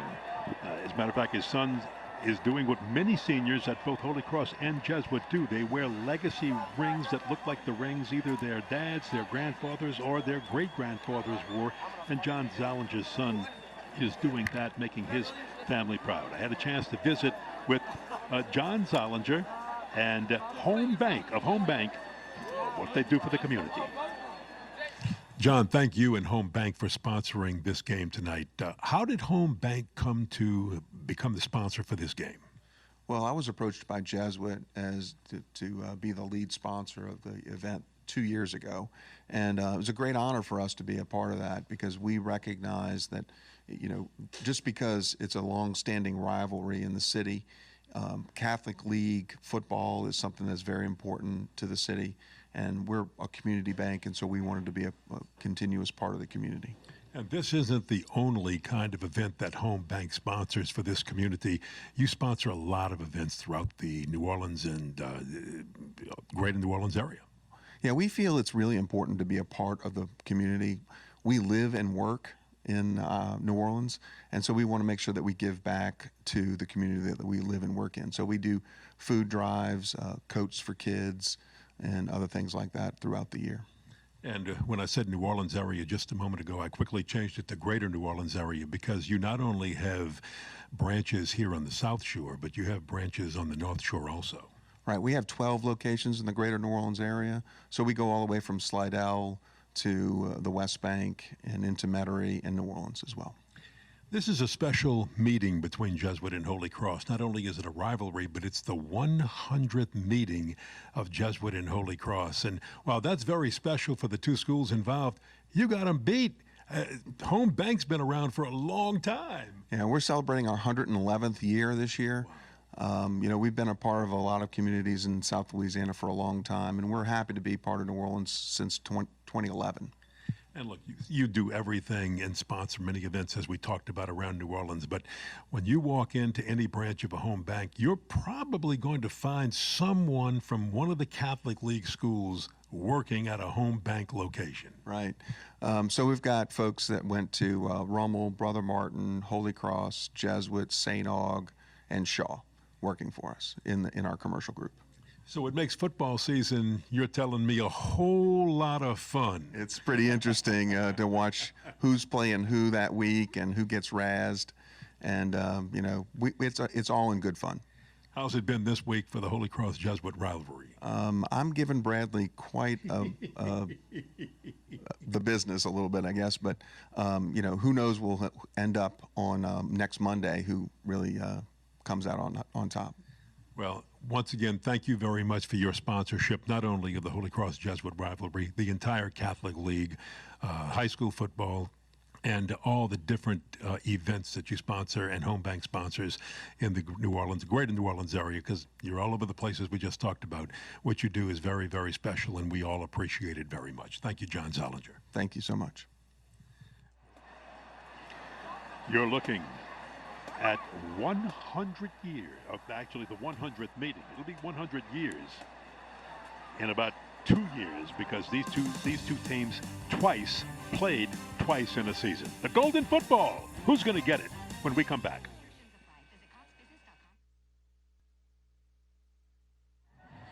Back at halftime, Ken Berthelot along with Wade Kaiser and the Jesuit Blue Jays leading the Holy Cross Tigers in the rivalry 14-0, and it was a game that saw Holy Cross get the ball first, start to drive, then all of a sudden they hurt themselves with a penalty, took away a first down. Then after that, it was all Jesuit until the very end when the Tigers drive down, get into the red zone for the first time, and can't take advantage of it and missed a field goal. Can't take advantage. The thing about what's going on here with Holy Cross is penalties, drop passes, and they're not handling that defensive line of Jesuit. And that defensive line of Jesuit is mauling them up front. Yeah, and you wonder if, again, players getting ready for the rivalry, maybe sometimes it's just too much. No, yes, no. No, it's two good football teams going head to head and battling, and there's, somebody's going to make mistakes. Yeah. And both coaches told you in the pregame, we can't make mistakes. We got to do things fundamentally sound. We got to make sure we do what we're coached to do. And there's been some penalties, and there's been some drop passes by Holy Cross, and that's one thing right now that's being addressed in that locker room of the Tigers. As we watch the highlights, Luke LaForge dropped the pass, but guess what? He came up and made up for it with a couple of big catches, and his first one is right here, 11 yards and a touchdown. Watch the catch. Great catch by LaForge. Goes up and gets it at high point right there. Very nicely done. Falls right into the end zone for a big score. Then later in the second quarter, they come right back, and Jordan looks for LaForge. Boom. Fires. Jordan makes that play happen. He avoids the rush right there, steps up, and hits LaForge running along the back line of the bootleg. Finally, late in the first half, Holy Cross gets into the red zone for the first time, and they just miss this 23-yard field goal. Well, Amari Cooper is the guy that got him down there. He has been their spark so far right there towards the end of half. And you can see, take a look at the stats right there. Only 87 yards passing by Holy Cross. Something's going on there. Drop passes and penalties, as I said before. You can see 5 penalties, 48 yards right there. They're 0 for 1 in the red zone right there. They're just not getting down there. Something's happening. And most of those 62 yards rushing came on that last drive from Amari Cooper. So look for Amari Franklin, to be able to be the guy that's going to come back in the second half and bring that spark for the Tigers with their running game. We'll take a break, and then we'll be back with the second half and more right after this. Jesuit with a 14-0 lead at halftime in the rivalry.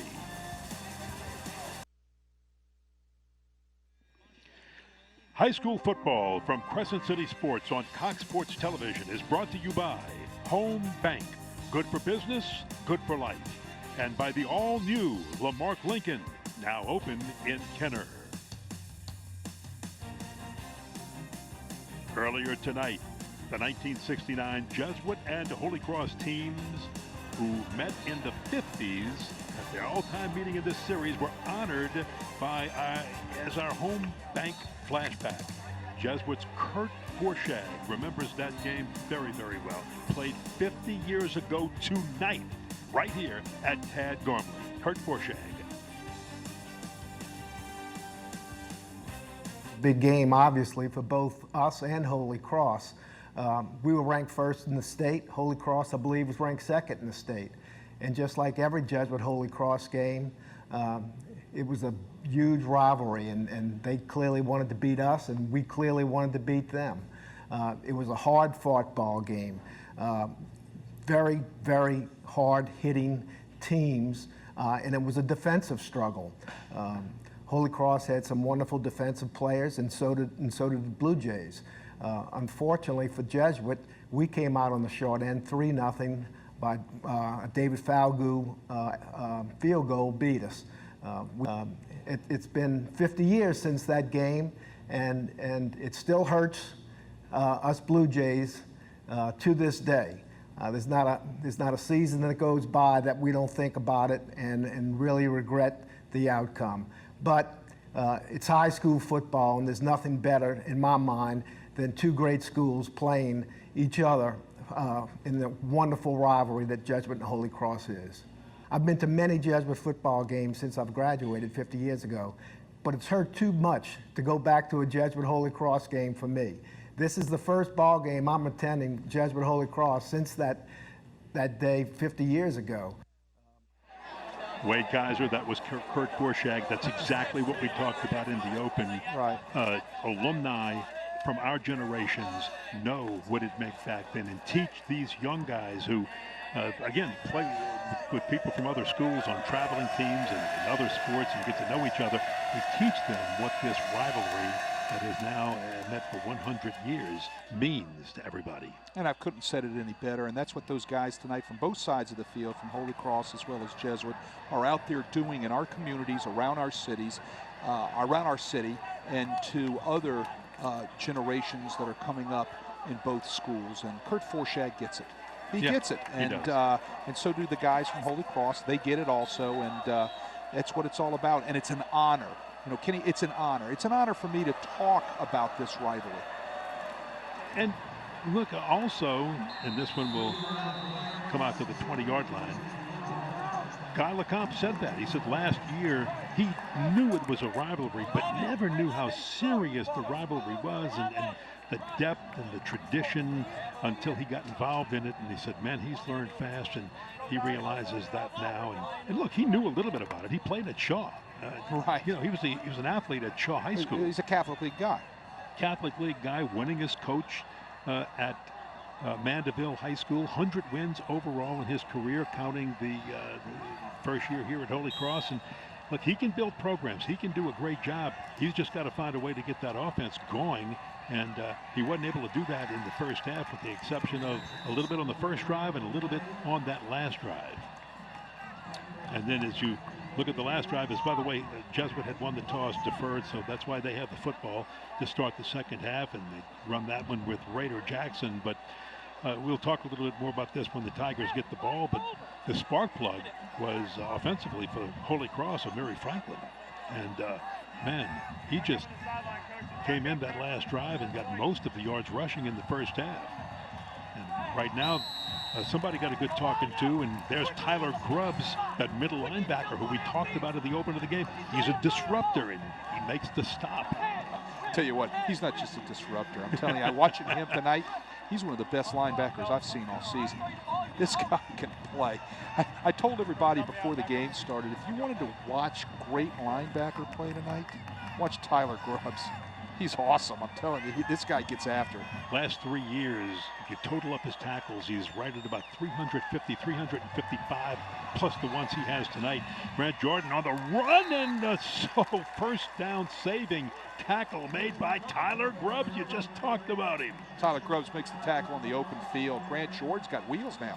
Grant Jordan booked out of there, nothing open, did a nice job, tucking it down, picks up a few yards. But watch Tyler Grubbs right here in open field. He drops to his hook curl right there, covers, boom, here we go. Now we come up because the quarterback's running. Let's make a tackle right there. Open field tackle in the open areas. Nice job by Tyler Groves. He doesn't make that tackle. Jesuit has a first down. So this is only the second 3 and out for the Holy Cross defense in tonight's ball game, but it comes at a time when the Tigers needed it more than anything.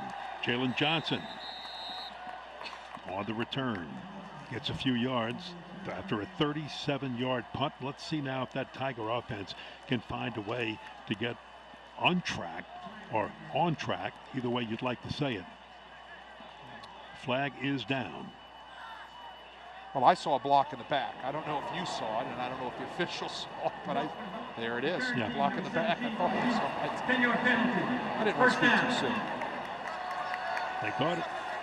So they're going to mark it back, take a nice return, step it back a little bit. It's going to be interesting to see if they come up. There's your block right there.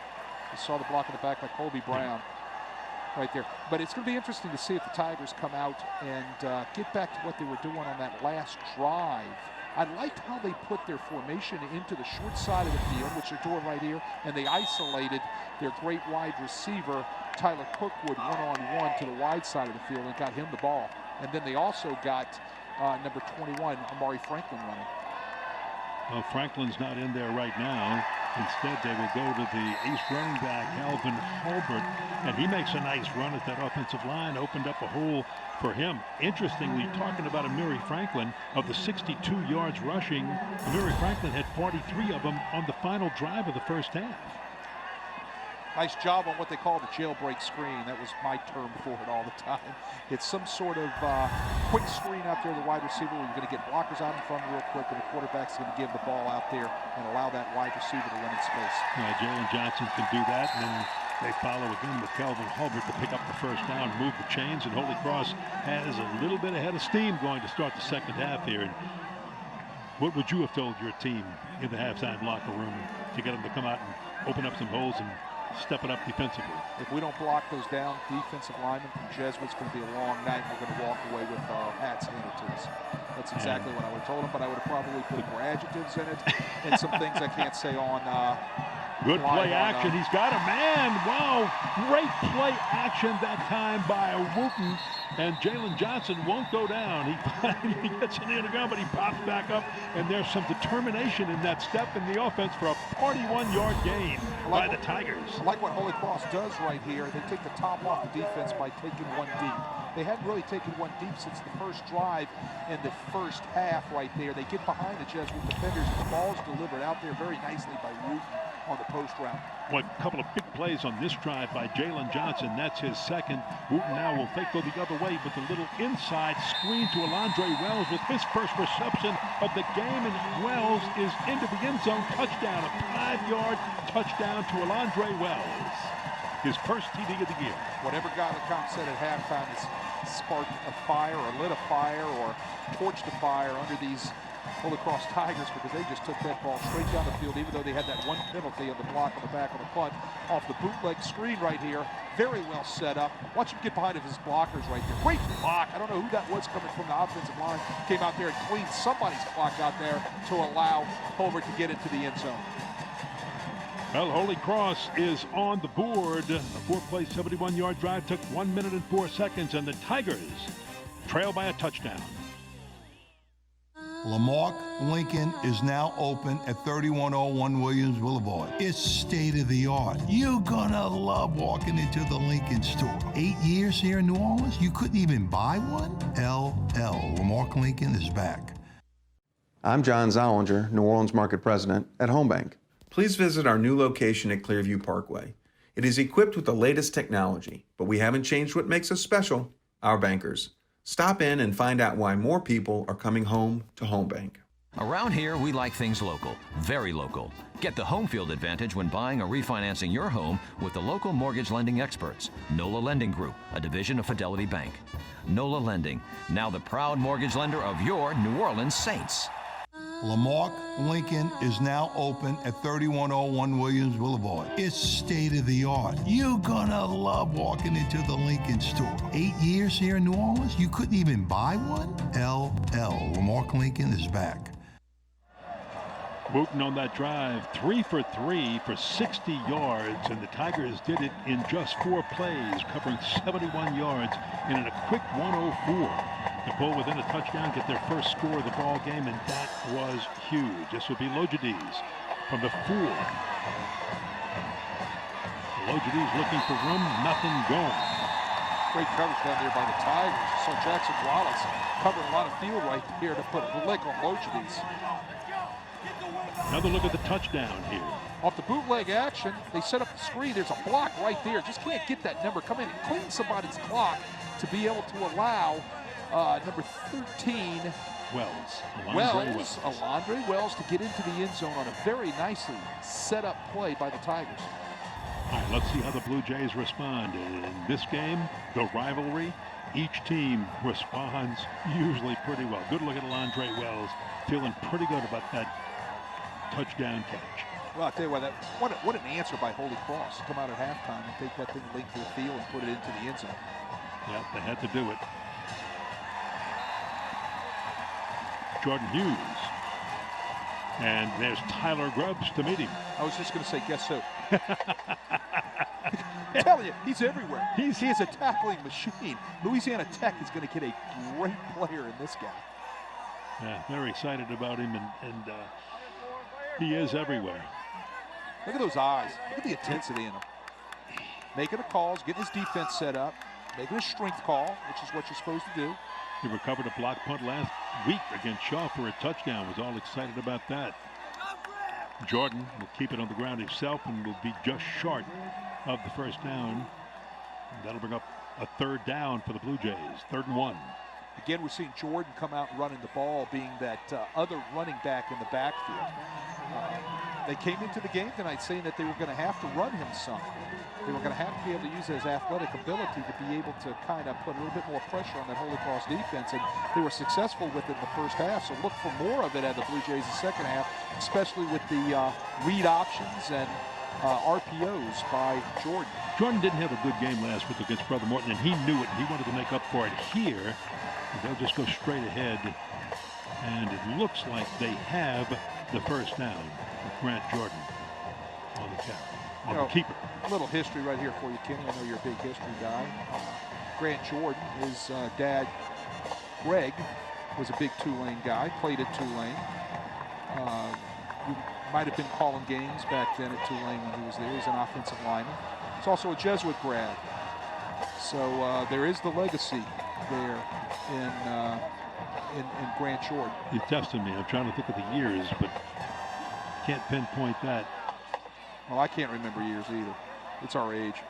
No, it's just you just don't call those offensive linemen enough. Right. So evidently he was a good one because we didn't call his name, which means he wasn't creating any penalties. And there's a strike by Jordan. Flag is down to Luke LaForge on the catch, but let's see what the penalty marker is all about. RPO right there by Grant Jordan.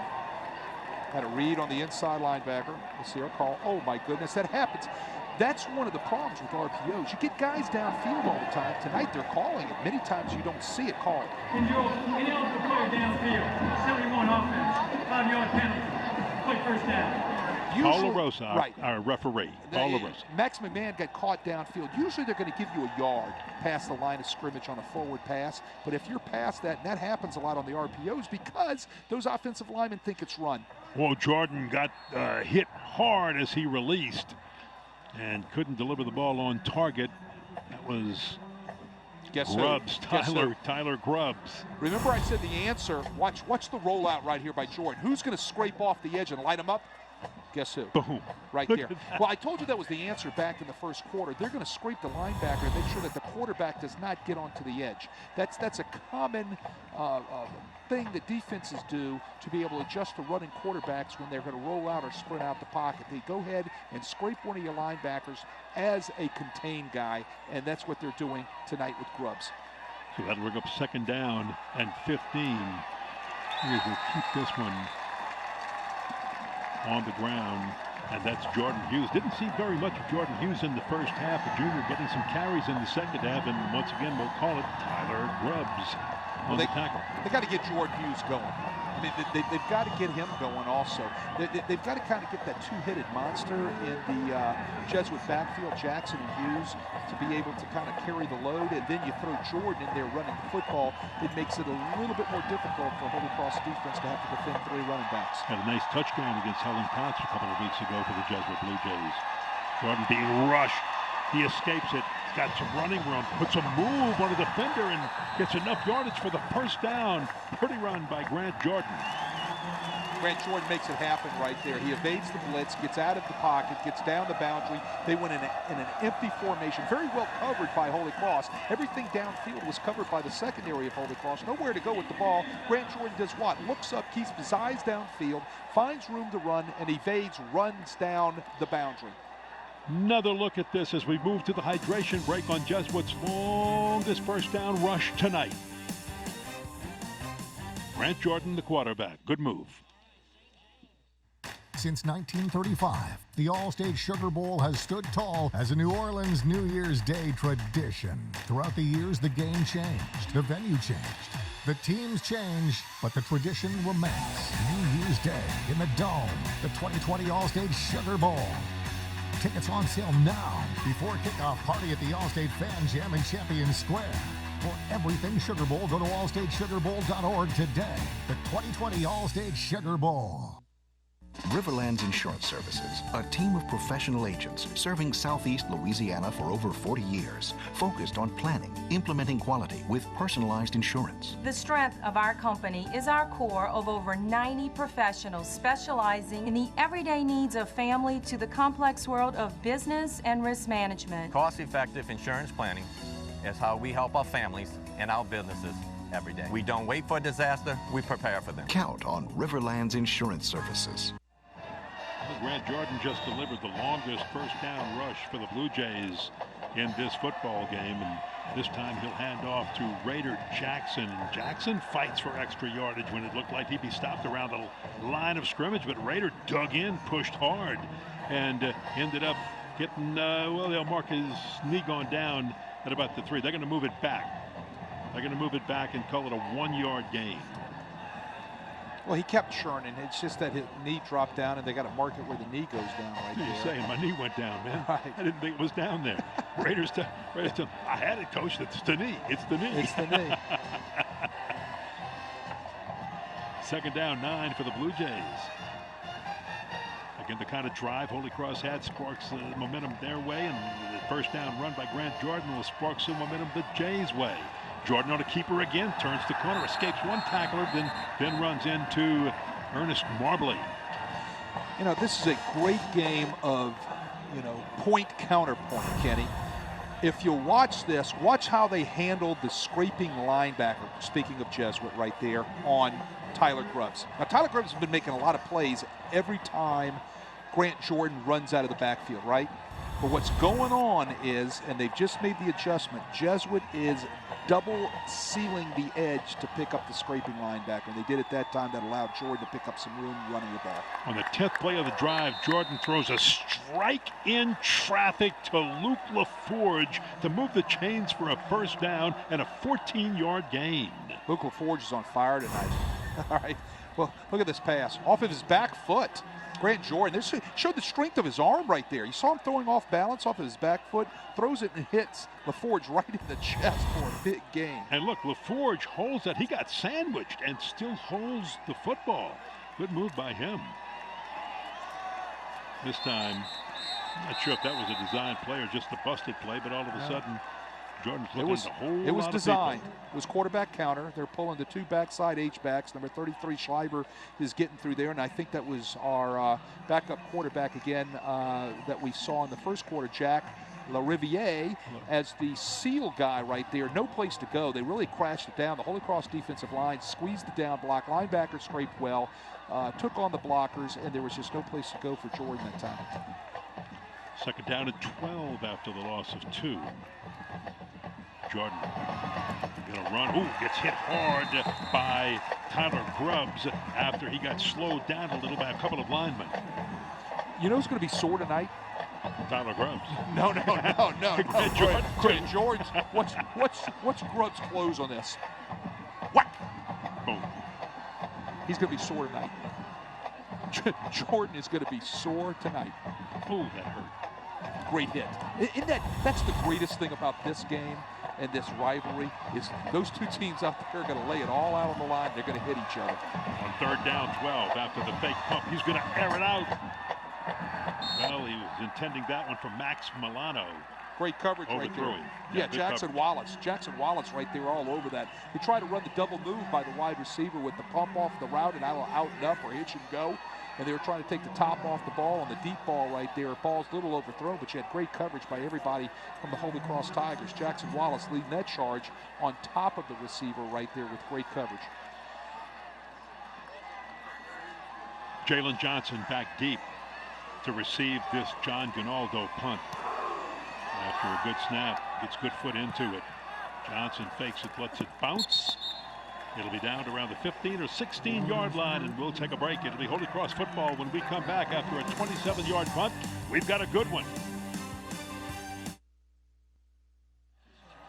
Holy Cross from their own 15-yard line as we near the end of the 3rd quarter. All day for John Dade Wooten to throw the football, and a flag is thrown as he dumps it off to Kelvin Hulbert out of the backfield. You might have an ineligible. There it is. he got it out before I get it. This is the 4th time we've seen this, or the 3rd time we've had this tonight. The 4th time. I thought I counted right. You did. 4th it is. Here's your call.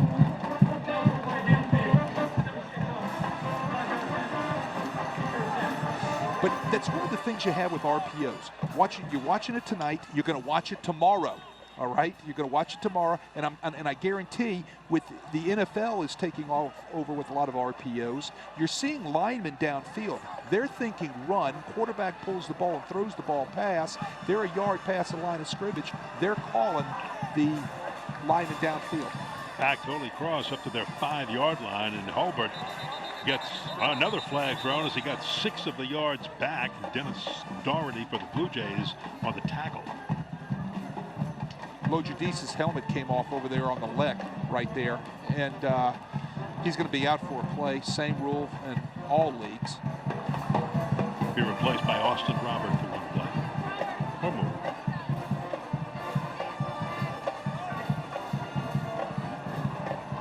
Got a personal foul.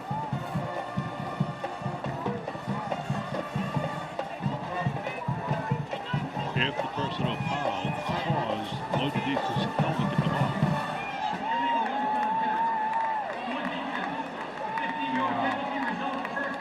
Then Lojadis could stay in the game. Okay, let's take a look at it. Oh my goodness gracious! I saw hands. I think I thought that was a little chintzy right there. They called that earlier in the second on the first half of the 2nd quarter, and it was a great call. Right there, I thought it was a kind of a bad call. Boy, they just missed the defensive holding, an offensive holding right there too. Bad snap. Wooten picks it up on the bounce and still gets it to Tyler Kirkwood, and Kirkwood makes something out of it, but it's coming back. This flags are down all over the field. They got the hold. I saw it. You saw it. They finally saw it. Yeah, there's a lot of people saw it because there's a lot of flags down there. Kenny, I want to go back to the helmet for a minute. Yeah. It's a great rule. You got to have it, but the key to it is you've got to be able to lead with your hands. You might get Andy Canizero to get John Dade Wooten to play some infield. Well, the way he can scoop like that. Well, I got news for you. John Dade Wooten, I think, is their starting first baseman, if I'm not mistaken. Move him over to the shortstops then. Andy Canizero, the new head baseball coach at Holy Cross this year. Very excited for that and to get another shot here and be back in coaching. And I think he's going to do some really good things with the Tiger program. Wooten on the inside slant, incomplete, intended for Jalen Johnson, who was well covered. Well covered by Lojadis that time. Made up for it from that helmet to helmet. Nice job by the corner, number 1, 5'9", 150, Lojadis. He's a junior. Does a lot. He's their punt returner, kick returner, starting corner. Riverlands played some good coverage. We got one of the Tigers down. And who works on him. Can't make out who that is.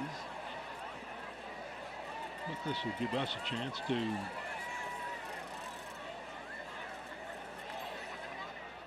chat with you. Tonight's game is being presented by Ye Olde College Inn and Rockin' Bowl.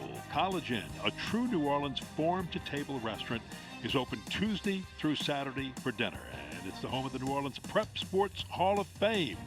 Ron Bricata's Prep Sports Hall of Fame. And I'll tell you, people do love the Ye Olde College Inn and even Rockin' Bowl for their farm-to-table food.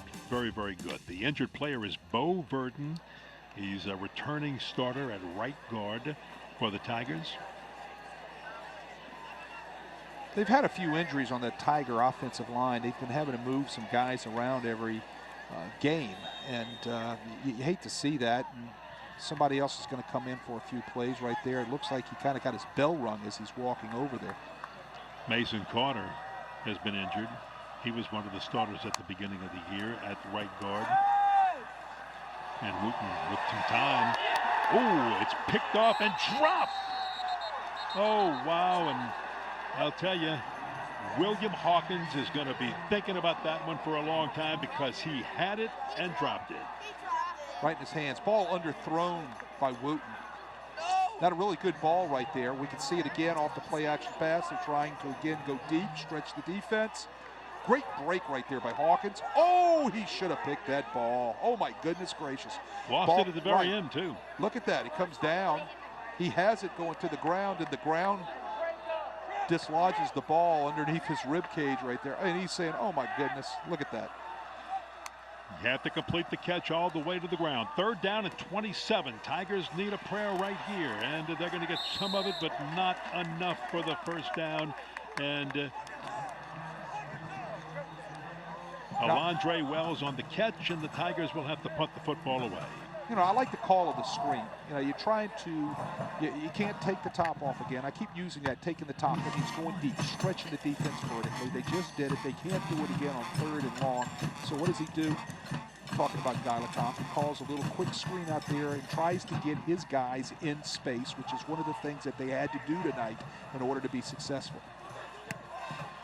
John Dade Wooten, again, your punter and your quarterback. Fair catch called for by Lojadis, and they bump, and that ball is down. Maybe the Tigers thought that a Jesuit player, Lojadis, would have touched him, but you cannot advance a muff punt anyway. So the question is did he touch the ball?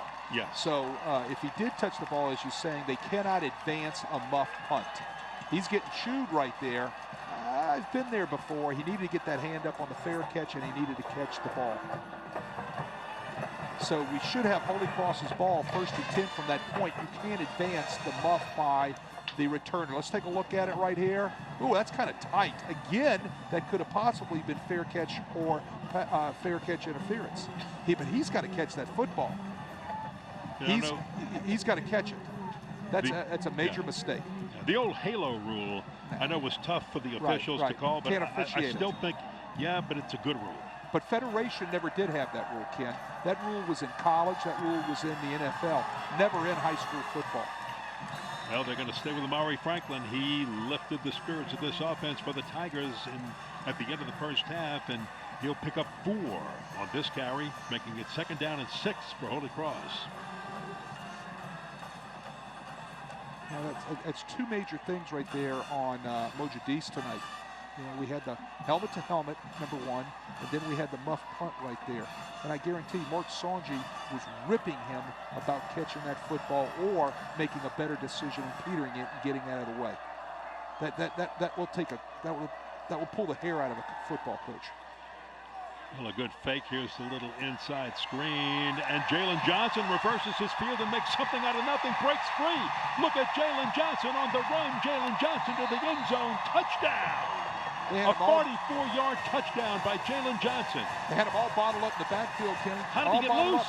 Because he is an athlete, and they get the ball into the hands of their athletes, and those guys can make things happen in space. Team speed by Holy Cross makes that happen right there. Evan Tafaro had him bagged in the backfield. He spins out of that. They don't make the tackle. And what does he do? He scampers down the boundary using his athletic ability and his speed to outrun everybody in a white jersey. Well, you're watching. Right. And now we're going to have an unsportsmanlike conduct penalty after the touchdown. The unsportsmanlike penalty, I believe, was called on Holy Cross, Kenny, for either celebration or making some sort of gesture in the end zone. It will probably be assessed on the kickoff as the way Jesuit will probably take the enforcement of this penalty. If we can get a look at it again, I know our guys down in the truck will get it for us. We'll probably see him making some sort of gesture after he scores in the back of the end zone. Eli LaFrance, perfect on the point after, and we are tied with 34 seconds to play in the third quarter in the rivalry, the 100th meeting. Look at it again. Let's take a look on the jailbreak screen right here. Evan Tafaro right there has him wrapped up dead to rights in the backfield, but look at the ability right there. Jalen Johnson scampers down the boundary, uses his speed, gets out in the open, and runs away from everybody in white. And we didn't get to see the penalty right there. Maybe we'll see it from the other angle in the end zone. Great pass on the jailbreak screen. He gets behind his blockers, escapes, and watch the speed. That's the watch first the one. Speed. That's the second one. And then it's just a 40-yard dash. Boom. And he's got the speed to do it. And there it is. That's it right there. You saw it. You saw him doing all of that. No call for that in high school football at all.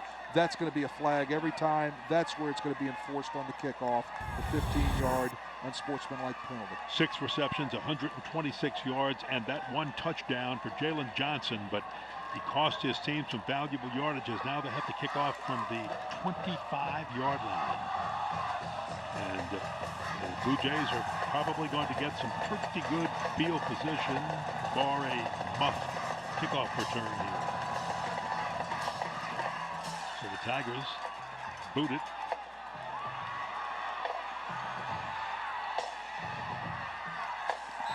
And we'll get Vincent Lojadis on the return for 18 yards. And as we said, pretty good field position for the Jesuit Blue Jays at their own 40-yard line. We are all tied up in the final 30 seconds, final 27 seconds of this third quarter. Lojadis going to the boundary. You could see the despair all over his face. He knew that 7 points could have possibly been tacked on because he muffed that ball. And he's going over there and he's reassessing himself right now, but he's a strong young man. He'll come back out on the next defensive series and watch him make a play. Now this young man you're looking at, Grant Jordan, Jesuit quarterback, has made up tonight for, in his own words, the game he didn't have last week. And there's a good break of a tackle by Raider Jackson, but couldn't get by the second one, get some positive yardage, and it'll be 2nd down and 8. Colby Brown is the cleanup guy on that, but can you guess who was that running through there, disrupting things in the backfield? Was he wearing 15? I think he was. Tyler Grubbs. Wow. Along with Colby Brown combining, as you said. And that's the end of the third quarter. The clock has ticked down in the rivalry, the 100th meeting of these two schools, Holy Cross and Jesuit. We are all tied up with 12 minutes to play. Back right after this. Andre Wells for the score.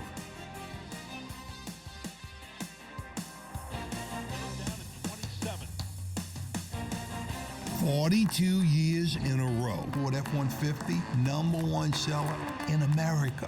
What about in the USA? Let's see, what about in the world? Who sells more trucks than Ford? Nobody. It's because the Lamarck team is the real team. All that makes it happen is one goal. Everybody having a great experience at Lamarck Ford. We became #1 for a reason, because we're good. And we need to prove it every day, every deal, all the time. I can't tell you how many people tried to discourage me when I said, I'm opening up a haunted house. How he comes up with this stuff in his head and designs it is mind-boggling. If you love doing something, don't let anything or anyone stand in your way. If you want to be successful, You have to do what you love, even if it's a really strange thing like opening up a haunted house and scaring people for a living.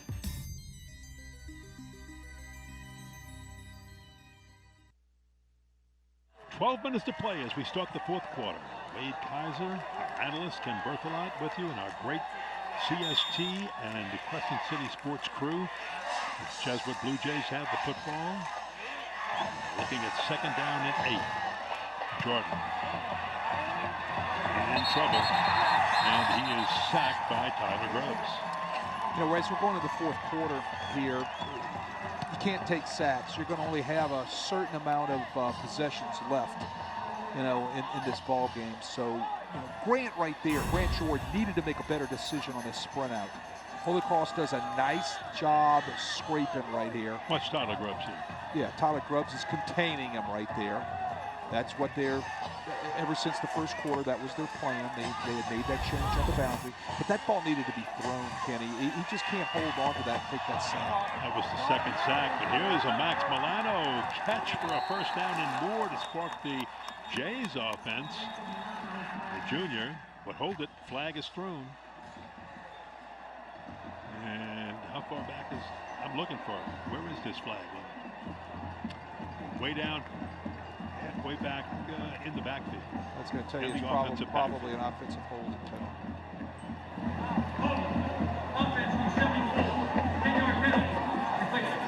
They've got Dalton Baglio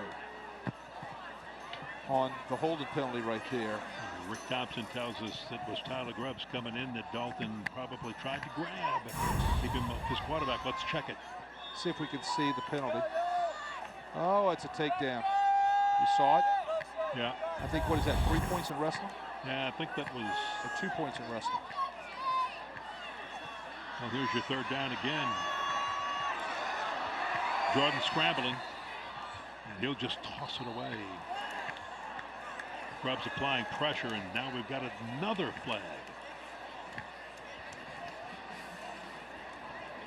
We're going to probably have another man downfield call. This would be the 5th one on the evening. Wow.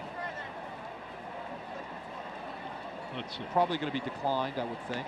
Our referee is Paul LaRosa. His crew, they've had some work tonight. Oh, they picked it up. Quarterback is out of bounds, the pass is thrown. All right, so what happened is they did have a lineman downfield, but the quarterback threw the ball from the standpoint where it negated the, right, he was standing out of bounds when he threw the ball, so it negated the pass the line of scrimmage, so it takes away the particular penalty of lineman downfield. But what is that, 5 tonight, 6 tonight of those? Yeah, and that's on 4th down, the punt fielded by Jalen Johnson. Dangerous. After the 29-yard punt, it'll be Holy Cross football. And we are still tied at 14. Tell me about it. The kids need braces, I need a root canal, and Dad's old dentures are broken. That means 3 dental appointments all across town. Bobby Abear? Mom, you need to call Louisiana Dental Center. They see kids and adults and have specialists at every location. They even have Friday and Saturday appointments. That's great. I'll call him now. But who's going to do the dishes? Yeah, I know, me and my big mouth. Riverlands Insurance Services, a team of professional agents serving Southeast Louisiana for over 40 years, focused on planning, implementing quality with personalized insurance. The strength of our company is our core of over 90 professionals specializing in the everyday needs of family to the complex world of business and risk management. Cost-effective insurance planning is how we help our families and our businesses every day. We don't wait for a disaster, we prepare for them. Count on Riverlands Insurance Services. From 2008 to 2012, Jesuit had a 5-game winning streak. In 2013, Holy Cross was the home team. They won that game, stopped the winning streak, and since then, the home team has won every year. Looked like Jesuit was going to break that streak. Now, who knows? It's Holy Cross football, and they have a little bit of momentum, you can say. And let's see if both teams can rise to the occasion here and see if this streak continues or it's broken. You had to bring up the 2013 game, didn't you? I mean, what is it? You guys bring that up every year on me.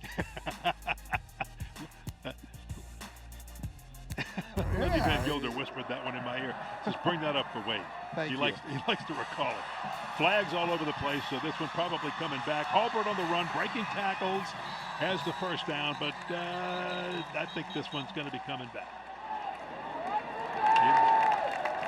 Got some sort of personal foul on Holy Cross right there.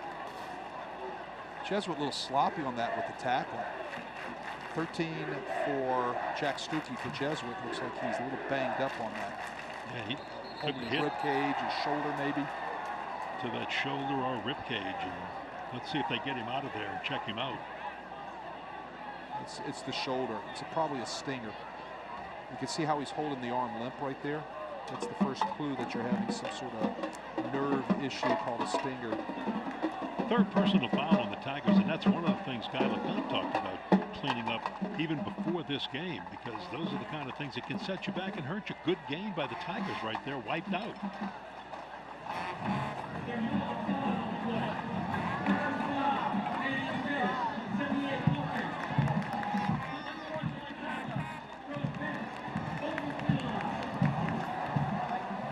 So you got 2 penalties against Holy Cross right there.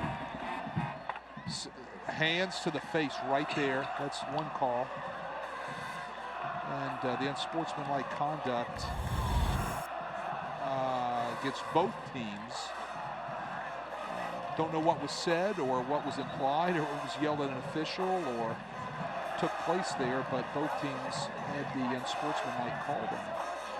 Well, that makes it 2nd and 39. Moves the ball back to the 20-yard line. Tigers on the edge of their own red zone, and you were looking at a first down that gets wiped out, and you're looking at 2nd and 39. And you and I have said this 1,000 times. There's no play for 2nd and 39. You just got to get pieces of it at a time. But I was looking at my play sheet, see what I could call. 2nd and 39.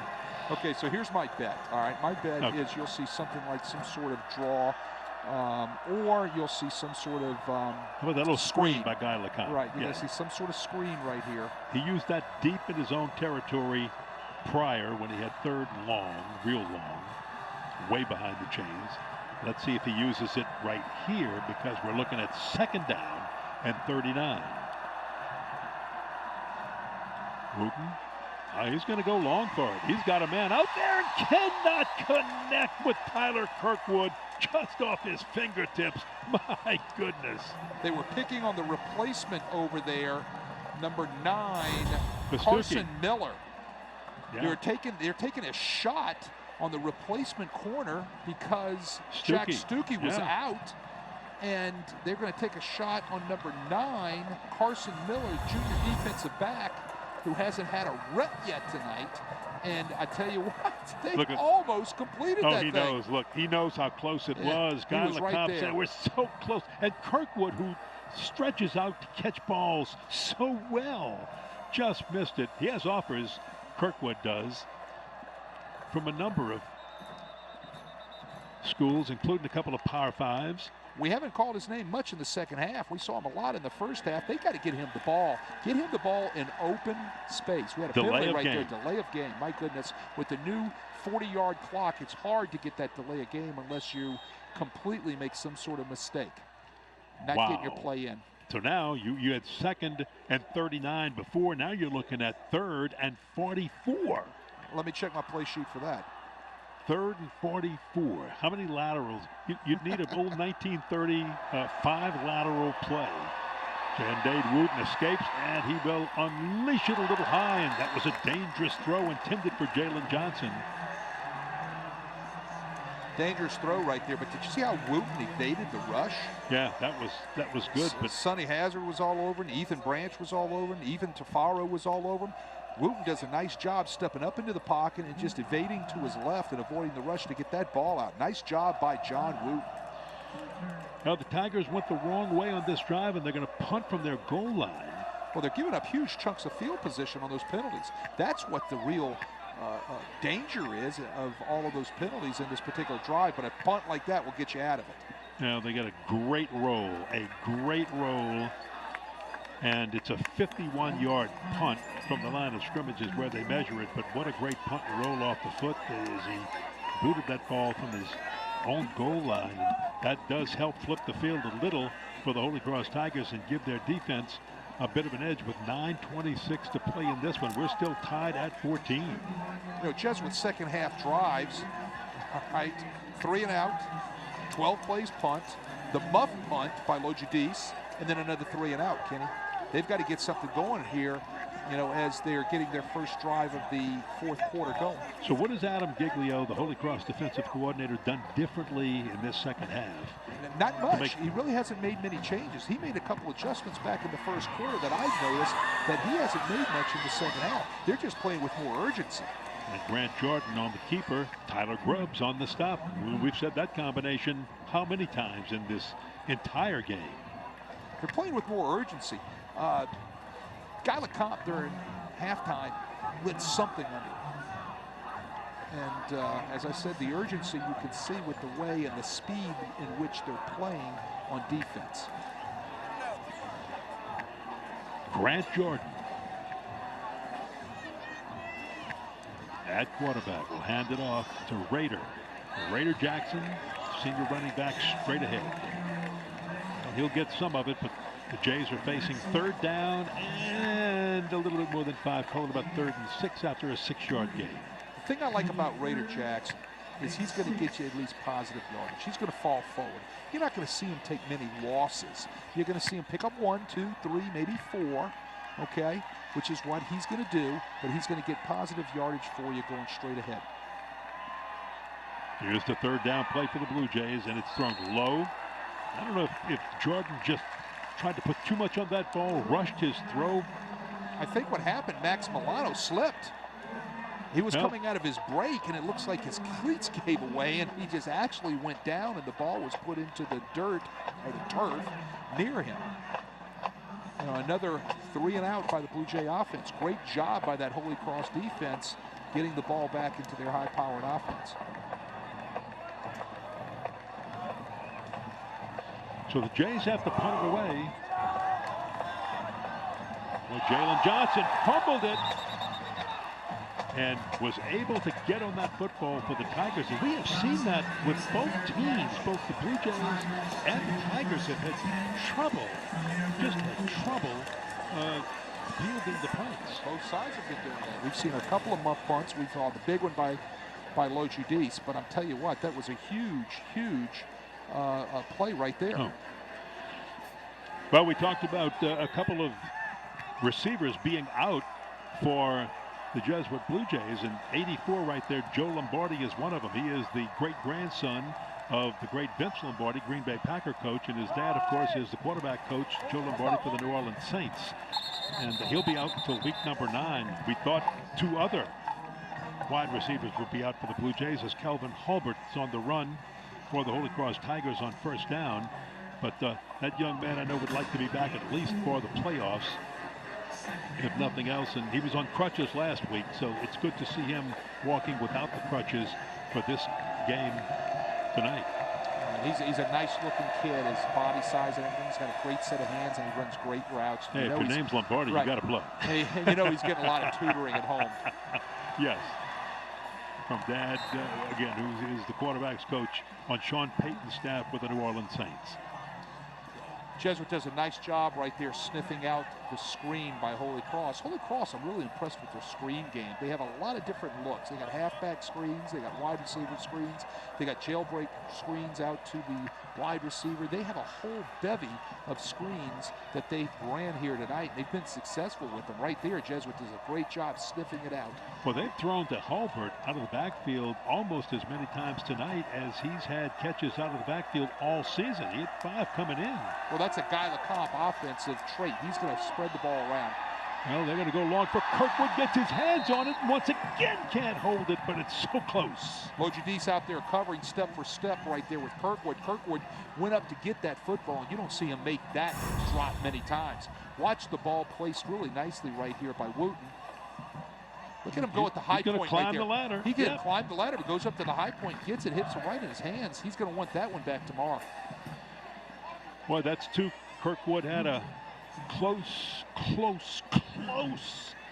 encounter with that he couldn't finish off, and you're right, as good of a receiver as he is, He's going to want a few of those back when he looks at them on film. A little bit of a rush. John Dade Wooten gets a high punt. It's called for, and a fair catch made.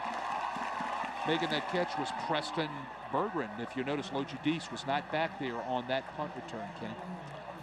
Well, if you're a football fan in Southeast Louisiana, check out the Greater New Orleans Quarterback Club Luncheon each Tuesday at noon at Rockin' Bowl on South Carrollton Avenue in New Orleans. Hear from great speakers each week on pro, college, and prep football. That's the Greater New Orleans Quarterback Club Luncheons Tuesday at noon. Boy, John Robinson was absolutely fabulous on Tuesday. Of course, Coach O's got him on his staff, one of the great coaches at Southern Cal in his day. Talked about the fact that, and the Rams too, and talked about the fact of the big game at LSU when they came and beat them. And that's, well, 40 years ago this week, which is why he was at the Quarterback Club making the talk. You know, many people in Louisiana wouldn't let him back in Louisiana for 40 years after that. But yeah, he said his wife's from Baton Rouge and she's still mad at him today. She said he's still mad at him. Oh, look at Jordan on the keeper. Grant Jordan after Preston Bergeron did a little bit on the play before that. Grant Jordan bust a big momentum-gaining play for the Blue Jays of 34 yards. You know, we said that they were going to use Grant Jordan to run the ball tonight. They run a little draw play delay with a counter blocking right there. And he's another running back in the backfield. Look at his athletic talent. Keep his balance right there. He stretches it. He does a nice little face push off right there to pick up a couple of extra yards. Able to break a Kobe Brown tackle, and that really sprung him for the extra yards on that 34-yard gain. Raider Jackson on the carry just for a few. Both teams working the clock. We are counting down to what would be the final hydration break. You know, that run by Grant Jordan was opened up by Win Schreiber. We hadn't talked much about that guy tonight. He's number 33. He's an H-back tight end who lines up a lot of times in a wing position, and he is one of the blockers on the edge for the Blue Jays. He laid a nice block right there to spring Grant Jordan for that long run. 2nd down and 8 for the Jays. Timeout called by the Blue Jays, using their first timeout of the second half, leaving them with 2 for the final 6 minutes and 17 seconds of play. Well, this is another big opportunity for the Blue Jays to be down here almost into this red zone area. And I guarantee right now on the Jesuit sidelines, they're talking about no penalties. Yeah. Now on the other side, over at Holy Cross, they're talking about things like, hey, we've got to make a play right here and we've got to tackle. We can't give up a cheap one because we're going to miss tackles. So let's make sure that we wrap up. Let's make sure that we contain number 3 in the backfield, and let's make sure we cover number 11, LaForge. Some of the questions coming in were the running game. We thought we'd see Grant Jordan play a big role. He has been the big role for the Blue Jay running game. The passing game, weren't sure if they were going to have wideouts. They have had Luke Besh, Luke LaForge back, looking very healthy. So that game, that has worked for the Blue Jays offensively, and their offensive line has done a pretty good job, especially when Grant Jordan has run the football. We'll talk about the Holy Cross side of things in just a moment. And there's a run for Knott. Just missed the first down. He'll be a few yards short. Tyler Grubbs on the stop after a 5-yard gain, and the clock will tick down to the hydration break, and we will take one with the teams. We get set for the final 6 minutes of play in this game, tied at 14. High school football from Crescent City Sports on Cox Sports Television is brought to you by Lamarck Ford. See all the huge things happening at the big store in Kenner. By Home Bank, good for business, good for life. By NOLA Lending Group, your home field advantage. By Riverlands Insurance, meeting all your insurance needs. And by Louisiana Dental Centers, your dental home team. It's going to be an exciting last 6 minutes.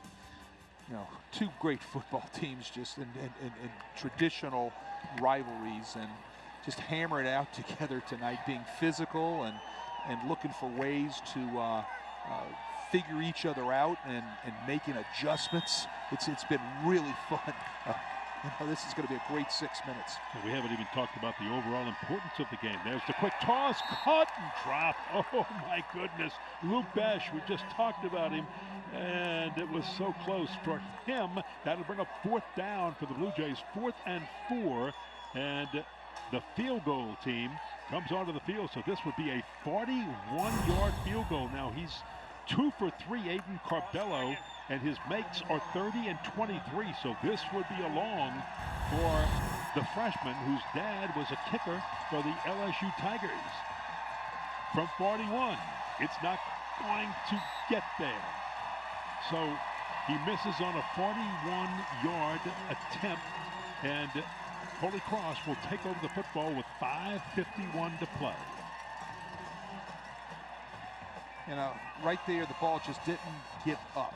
It looked like there was some sort of, maybe the laces were facing the foot or something of that nature. Just didn't get up. Ball didn't get up for a 41-yard kick. You know, back to that pass for a second that Betch just dropped. You saw it on the replay. The ball hit him on his shoulder pad, Kenny. You got to catch the ball out and extend your hands to catch that football. You can't catch the ball in your body like that. After the play action, John Dade Wooten on the little bubble screen from outside, and he will get it to Alondre Wills. Wooten in the 3rd quarter, 5 of 6 passing for 117 yards and both touchdowns.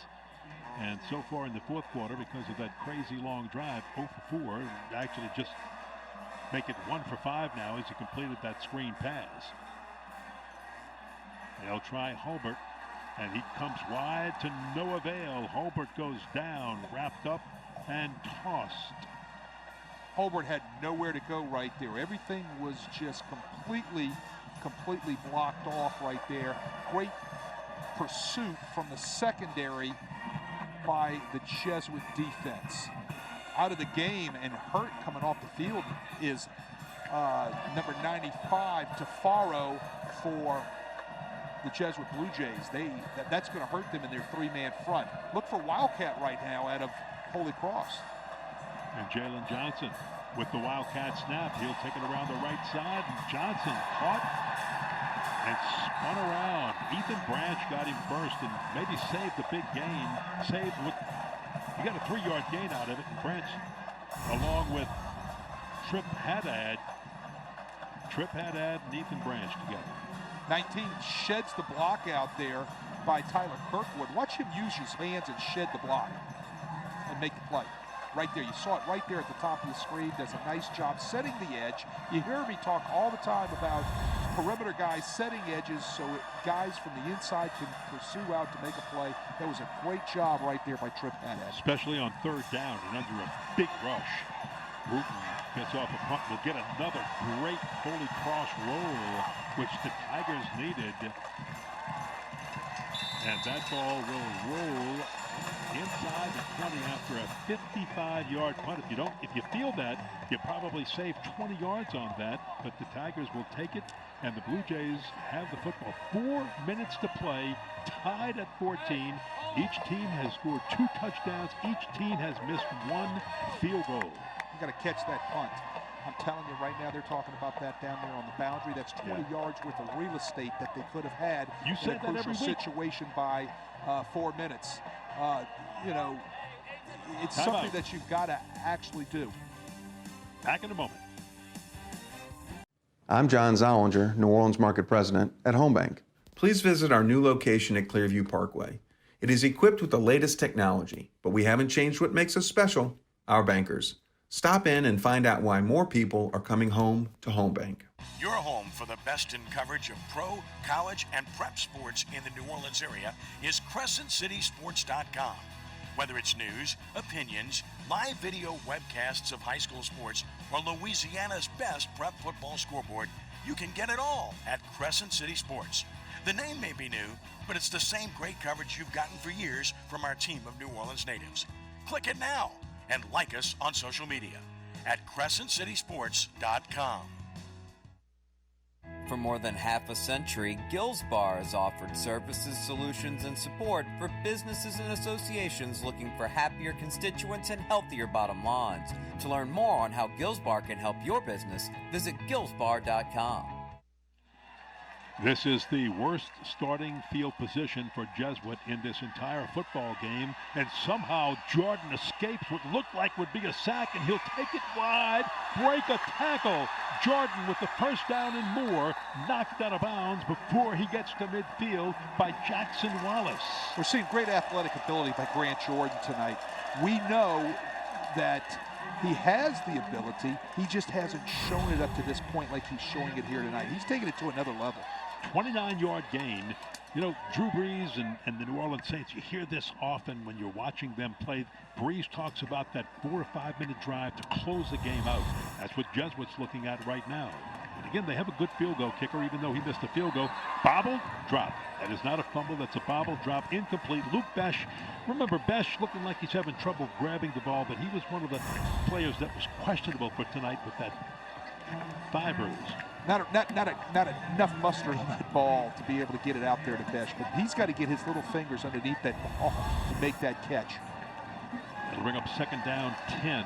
At this stage of the game with 3:42 left, every play is vital. You can't have balls put on the ground and things of that nature, because what it's going to do is going to set you behind the chains and set you off of your schedule. And defensively, you have to know where number 15's at, because if you don't, he'll be all over you real quick. So, well, I think 2 yards by Jordan up the middle. Well, they didn't know where he was right there. I think he just made that tackle.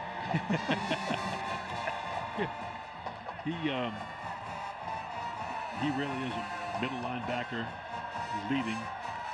Jordan gets over 100 yards rushing tonight from his quarterback side. You know, well, tonight he's the best running back in that Jesuit backfield. And he's felt it now. He's taken a beating because of it. But he's gotten yards where the Blue Jays have needed it. Here comes a rush. And once again, Jordan escapes it. He's going to tuck that ball under, run again, and step out of bounds wisely, being chased out. It'll be a 14-yard gain, and once again, Jordan with his feet and escapability manages to get the first down, boot those chains. Holy Cross gets pressure on Jordan right there. Baron Sorrell comes from the nose guard position to flush him out of the pocket. Watch Jordan understand what the situation is in the game. He still wants to conserve some time, so what does he do?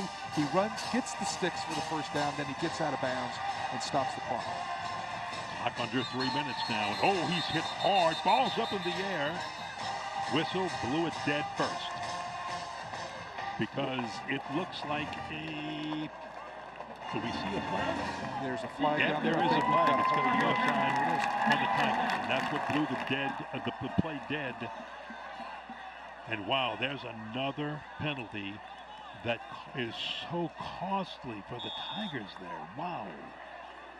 Well, somebody lines up or jumped off sides at the last second, they're going to blow it dead right there. The minute they get into that neutral zone, that is a high school rule because of a safety issue.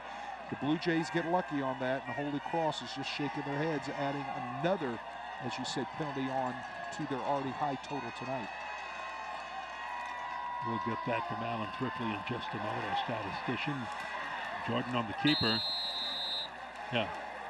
We'll talk about the high total of penalties as Jesuit moves the chains behind the running of their quarterback, Grant Jordan. 13 penalties for 128 yards for Holy Cross. One of the few nights tonight, or times tonight, they actually got up to the second level, talking about the Jesuit offensive line to get a body on number 15, Tyler Grubbs, that allowed Grant Jordan to make a cut back against the grain and pick up nice yardage.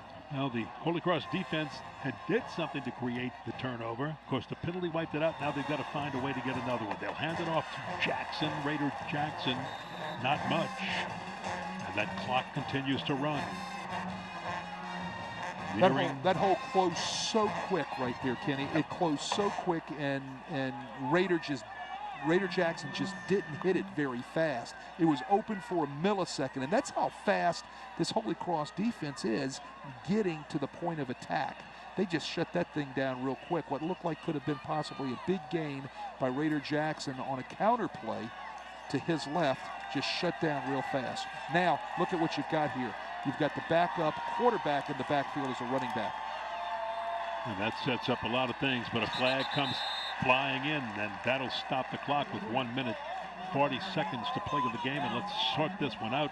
That penalty, or rather the tackle, moves the Blue Jays back. False start. And look, Jesuit was in, I'm going to say was in field goal territory, and they're moving themselves back out of field goal territory. Well, true. And let's also remember at the time that you're going to take this kick, we have a freshman lining up taking that kick. So they're going to want to obviously get that thing as close as they can so it can be a chip shot for Aiden Corbello, the freshman kicker for Jesuit. You're not going to do it that way by having some sort of illegal procedure penalty tacked onto your night. It's going to take you off schedule. It's going to put you behind the chains, and it's going to drive you nuts. They're explaining something over there to Guy LeCompte. Yeah. And I'm not sure what Guy is questioning. He brings in Adam Giglio, his defensive coordinator. And this one is beyond me, Coach. I'm going to ask you. I don't know what they're explaining. Somehow something is in a discussion with an alignment maybe of maybe one of the defensive players from Holy Cross. Well, we've got a meeting of three great coaching minds over there, Mike Biamati and Adam Giglio and Guy LeCompte discussing it with the head official. Offense. The penalty's declined. Okay. All right, so they were talking about declining the penalty right there to bring up, they would rather have taken the down and make it a third down penalty than tacking on and giving Jesuit second down and long yardage. You're giving up 2 yards. They threw him for a 3-yard loss. Right. So you're losing the down. You're bringing up third down and 13 as opposed to second down and 15. And so they're taking the down in essence. That's the reason why they declined it. And remember, Aiden Corbello's longest field goal is 30 yards. Look at the alignment. Look at the 2 H-backs on the sides, and you can see 2 in the backfield right there. So you got 5 in the backfield. You don't have 7 on the line of scrimmage. Remember the rule? 7 have got to be on the line of scrimmage. Here's the snap on 3rd and long, and they hit Luke Besh for the first down. Luke Besh just came back, and wow, Tyler Grubbs had dropped back in coverage, and he made the tackle, but it's a first down for Jesuit after a 19-yard gain. Luke Besh is happy to get that one. That kind of redeems the 1 or 2 that the one that he dropped in the last series for the first down. Ball placed perfectly on his outside shoulder. Besh makes a nice catch and picks up nice yardage and definitely brings the Jays into field goal situation right here. Look for Holy Cross going man down on the goal line. That's what they went to all night long previously, and that's when Jesuit scored on the bootleg pass to LaForge. This is a keeper all the way by quarterback Grant Jordan, pushing inside the 5. He's got to learn how to go down on that, okay? He can't just keep taking those bangings up inside and expect to be able to play the next week. I don't know if that's a very good spot right there, Kenny. If you take a look at where the ball is, where his forward progress stopped, you know, I can hear all over the press box up here the coaches screaming about the spot, and as I'm looking at it, I think they're right. Let's see if we can see it on our video. We have there he is driving up inside. Nope, he never got to the... He's going to get forward right there. It depends on when they blew the whistle. Right. If they blew the whistle when it looked like his progress was stopped, the far side official came in with his hand up right at the 5-yard line. Well, and then he continued. Right. So again, I think it comes down to when did the whistle blow. They probably blew the whistle when his forward progress stopped and he was in that scrum right there, and he, bounced out of it to pick up a couple of extra more. So yeah, I agree with you, Kenny. So it does look like it gets spiked by officials right there near the 5-yard line. You're looking at 2nd down and goal from the 5, and again 125. So Holy Cross right now is defending. It's almost if they're going to score, if you're not going to do the goal line or get the goal line stance, you want as much time as possible if they do score. Right, they're thinking about running clock right here. Hand off this time, Raider Jackson. Boy, the going is tough against that Holy Cross defensive front. They have been tough, and that defensive front for Holy Cross is the strength of their defense also. trying to run outside stretch right there. Lead block by Scheibler trying to get up to the linebacker, especially looking for guess who, number 15. And guess who he didn't block. And guess who makes the tackle. Absolutely. Guy LeCompte knows that it's a nerve-wracking 120 right now to play. The Blue Jays are well in field goal range for their kicker, the freshman, Aiden Corbello. Holy Cross, I think, takes another timeout, which is very smart. So they're trying to preserve as much clock as they can, so if they get the ball back after a score, they have the opportunity to be able to do something with it with some time left on the clock and a timeout. So what do you do right here, Coach? Offensively, what do you call? Defensively, what are you trying to do? 11th play of the First drive thing I do is I secure the edge and I block 15, who's going to be scraping. I get Grant Jordan out on the edge and give him the option to throw or run the football. Fake to Raider Jackson. Jordan with the keep. Tries to go up the middle. Hit. Keeps going. He's into the end zone. Touchdown. We've got one with hands up. We've got one that says no. We'll find out where the placement is. Let's see if they both confer. Talking about the officials here. Well, the one that was saying no, I think just shook his head in agreement with the official, the linesman who held his hands up and said touchdown. What an effort by Grant Jordan. That was the Grant Jordan drive right there to put the Jays up on top on the clock. What a great effort right there. He gets hit right at about the 1-yard line, and then he carries people into the end zone. Look at the strength he has right here. He's hit hard right there. He extends the ball. He must break the plane. The question is, did he lose the ball before he broke the plane? Uh-oh, I think we've got a missed PAT. He did miss it. Wow, with 1:12 left. And let's take another look at that touchdown and see if he did lose that ball. They don't have replay, so it won't matter as far as the score goes. Right. But did he break the plane with the ball before he lost the ball? That's the question. Let's see if we can see it from this angle. He sticks it out. I can't tell from that angle. It's hard to tell. And the official, the line judge on the other side of the field immediately put his hands up. Let's see if this shows here. Stick it out. Another look. Ooh, that's close. That is close. That is close. Wow. That is close. Jordan on that drive, 8 rushes, 57 yards for the Jesuit quarterback. What a drive for that young man. What a great effort. What a great athletic effort by Grant Jordan. Dalton Baglio shaken up and walking off the field under his own power. Now Guy LeCompte, Holy Cross coach, knows his team's got some work to do with 1 minute and 12 seconds to play in this game. But with the missed extra point, there's hope. Well, they've got athletes that they can get out in space. Good looking at Grant Jordan right there and his crew of receivers.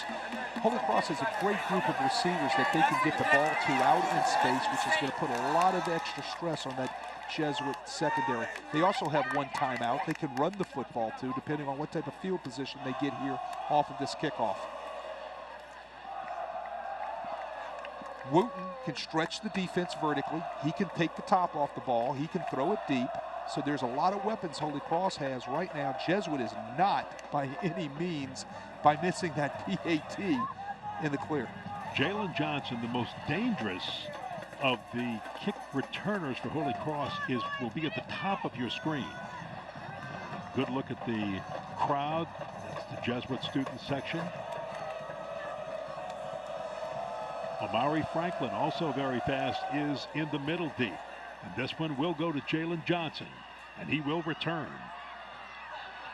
Tries to take it wide. Flag is thrown. Jalen Johnson still trying to make something happen. Fights his way to the 26. Let's sort out what the penalty's all about with 1:03 on the clock, and it is stopped. Usually some sort of hold or block in the back is usually what happens if you're going to get on, there it is, a hold on Holy Cross. Some sort of hold or block in the back is what you're going to get on a kickoff, something like that. Well, again, another penalty, and the Tigers have really hurt themselves with penalties in this game tonight. That puts them back in a hole now. So they're going to be starting from their own 15-yard line with 1 timeout left. Long way to go with 1:03. 14th penalty for the Tigers for 138 yards.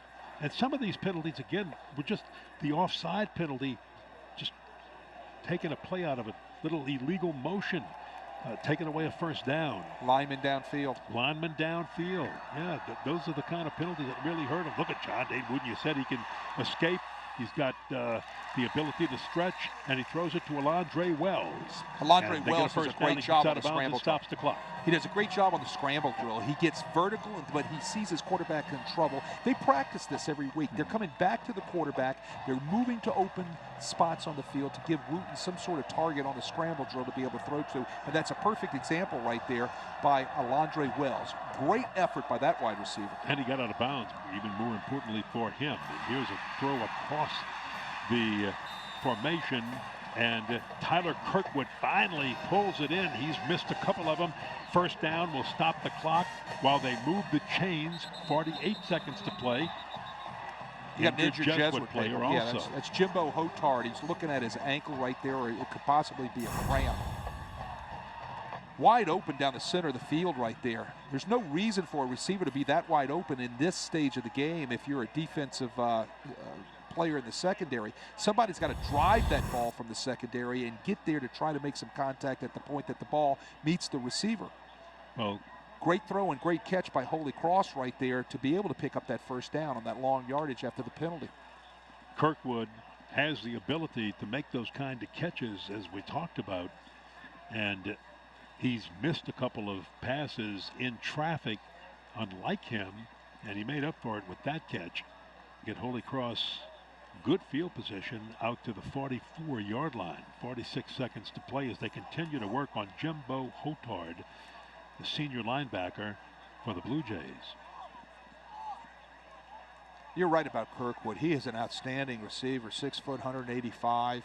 You know, he's going to play on Saturday somewhere. He's got great hands. He's got great speed. He's got great athletic ability. Has offers from Tulane, Memphis, Houston, Boston College, Louisiana Tech, Northwestern State, and UTSA. It's Texas San Antonio. Hadn't committed to anybody verbally yet. That's of all? Course, all of these commitments are verbal. That's all? That's all.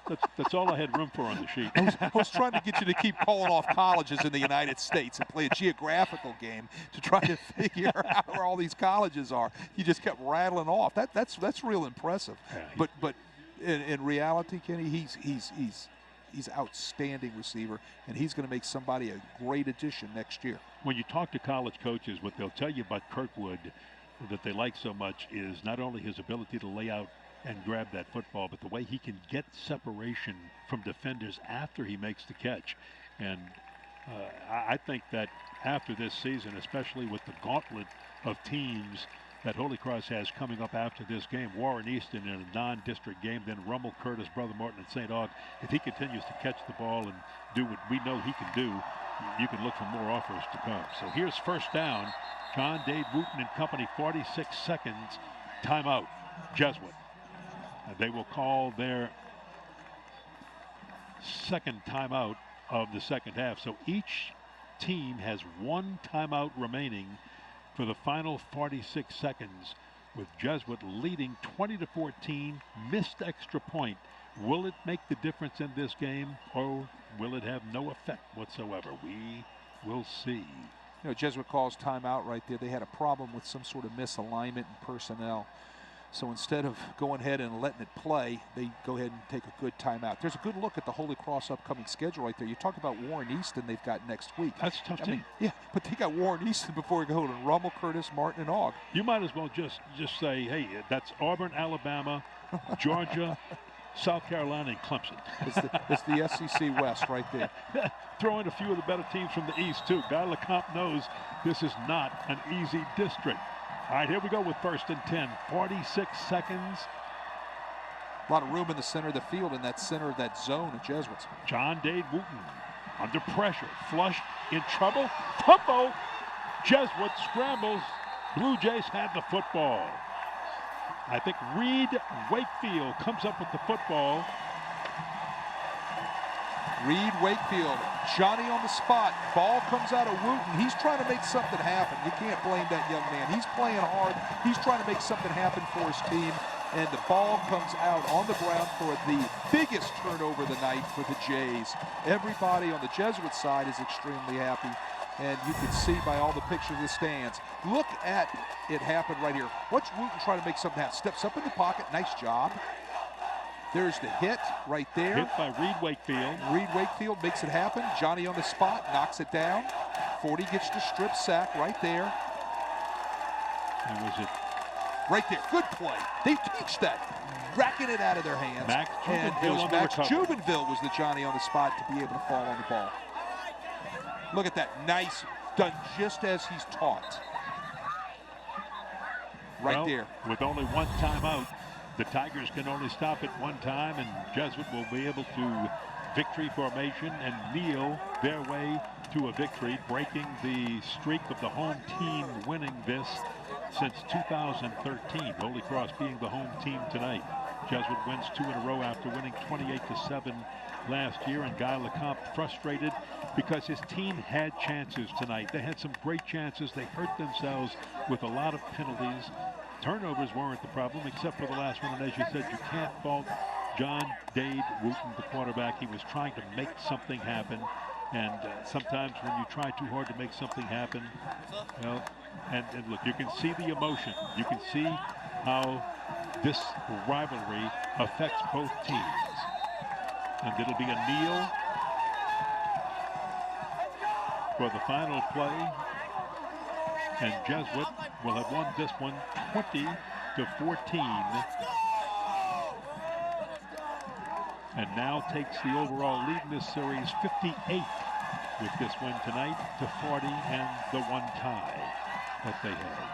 You know, you look at the players right there. Look at Grubbs out there. I'll tell you what, these guys played their hearts out, both sides. And Grubbs definitely had a great, outstanding night.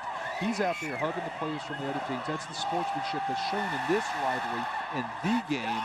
And, you know, you can see it all over Guy Lecomte's face, the aggravation, penalties here, penalties there.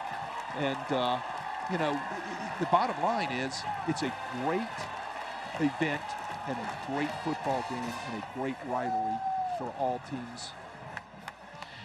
We will take a break and come back to wrap it up. Right after this, the final score from Tad Gormley in the rivalry, Jesuit 20-14. Having a collision center on the premises where you sell new and used vehicles is a dream come true. We fix cars and trucks. We do all makes and models. It's open now. One thing about us, we strive for perfection. Our pre-owned department is magnificent. We are Kelly Blue Book authorized dealer. All makes and models, we're buying them every day. We will purchase your vehicle. We will pay off your existing loan, whether you buy a car or not. I can't tell you how many people tried to discourage me when I said, I'm opening up a haunted house. How he comes up with this stuff in his head and designs it is mind-boggling. If you love doing something, don't let anything or anyone stand in your way. If you want to be successful, you have to do what you love, even if it's a really strange thing like opening up a haunted house and scaring people for a living.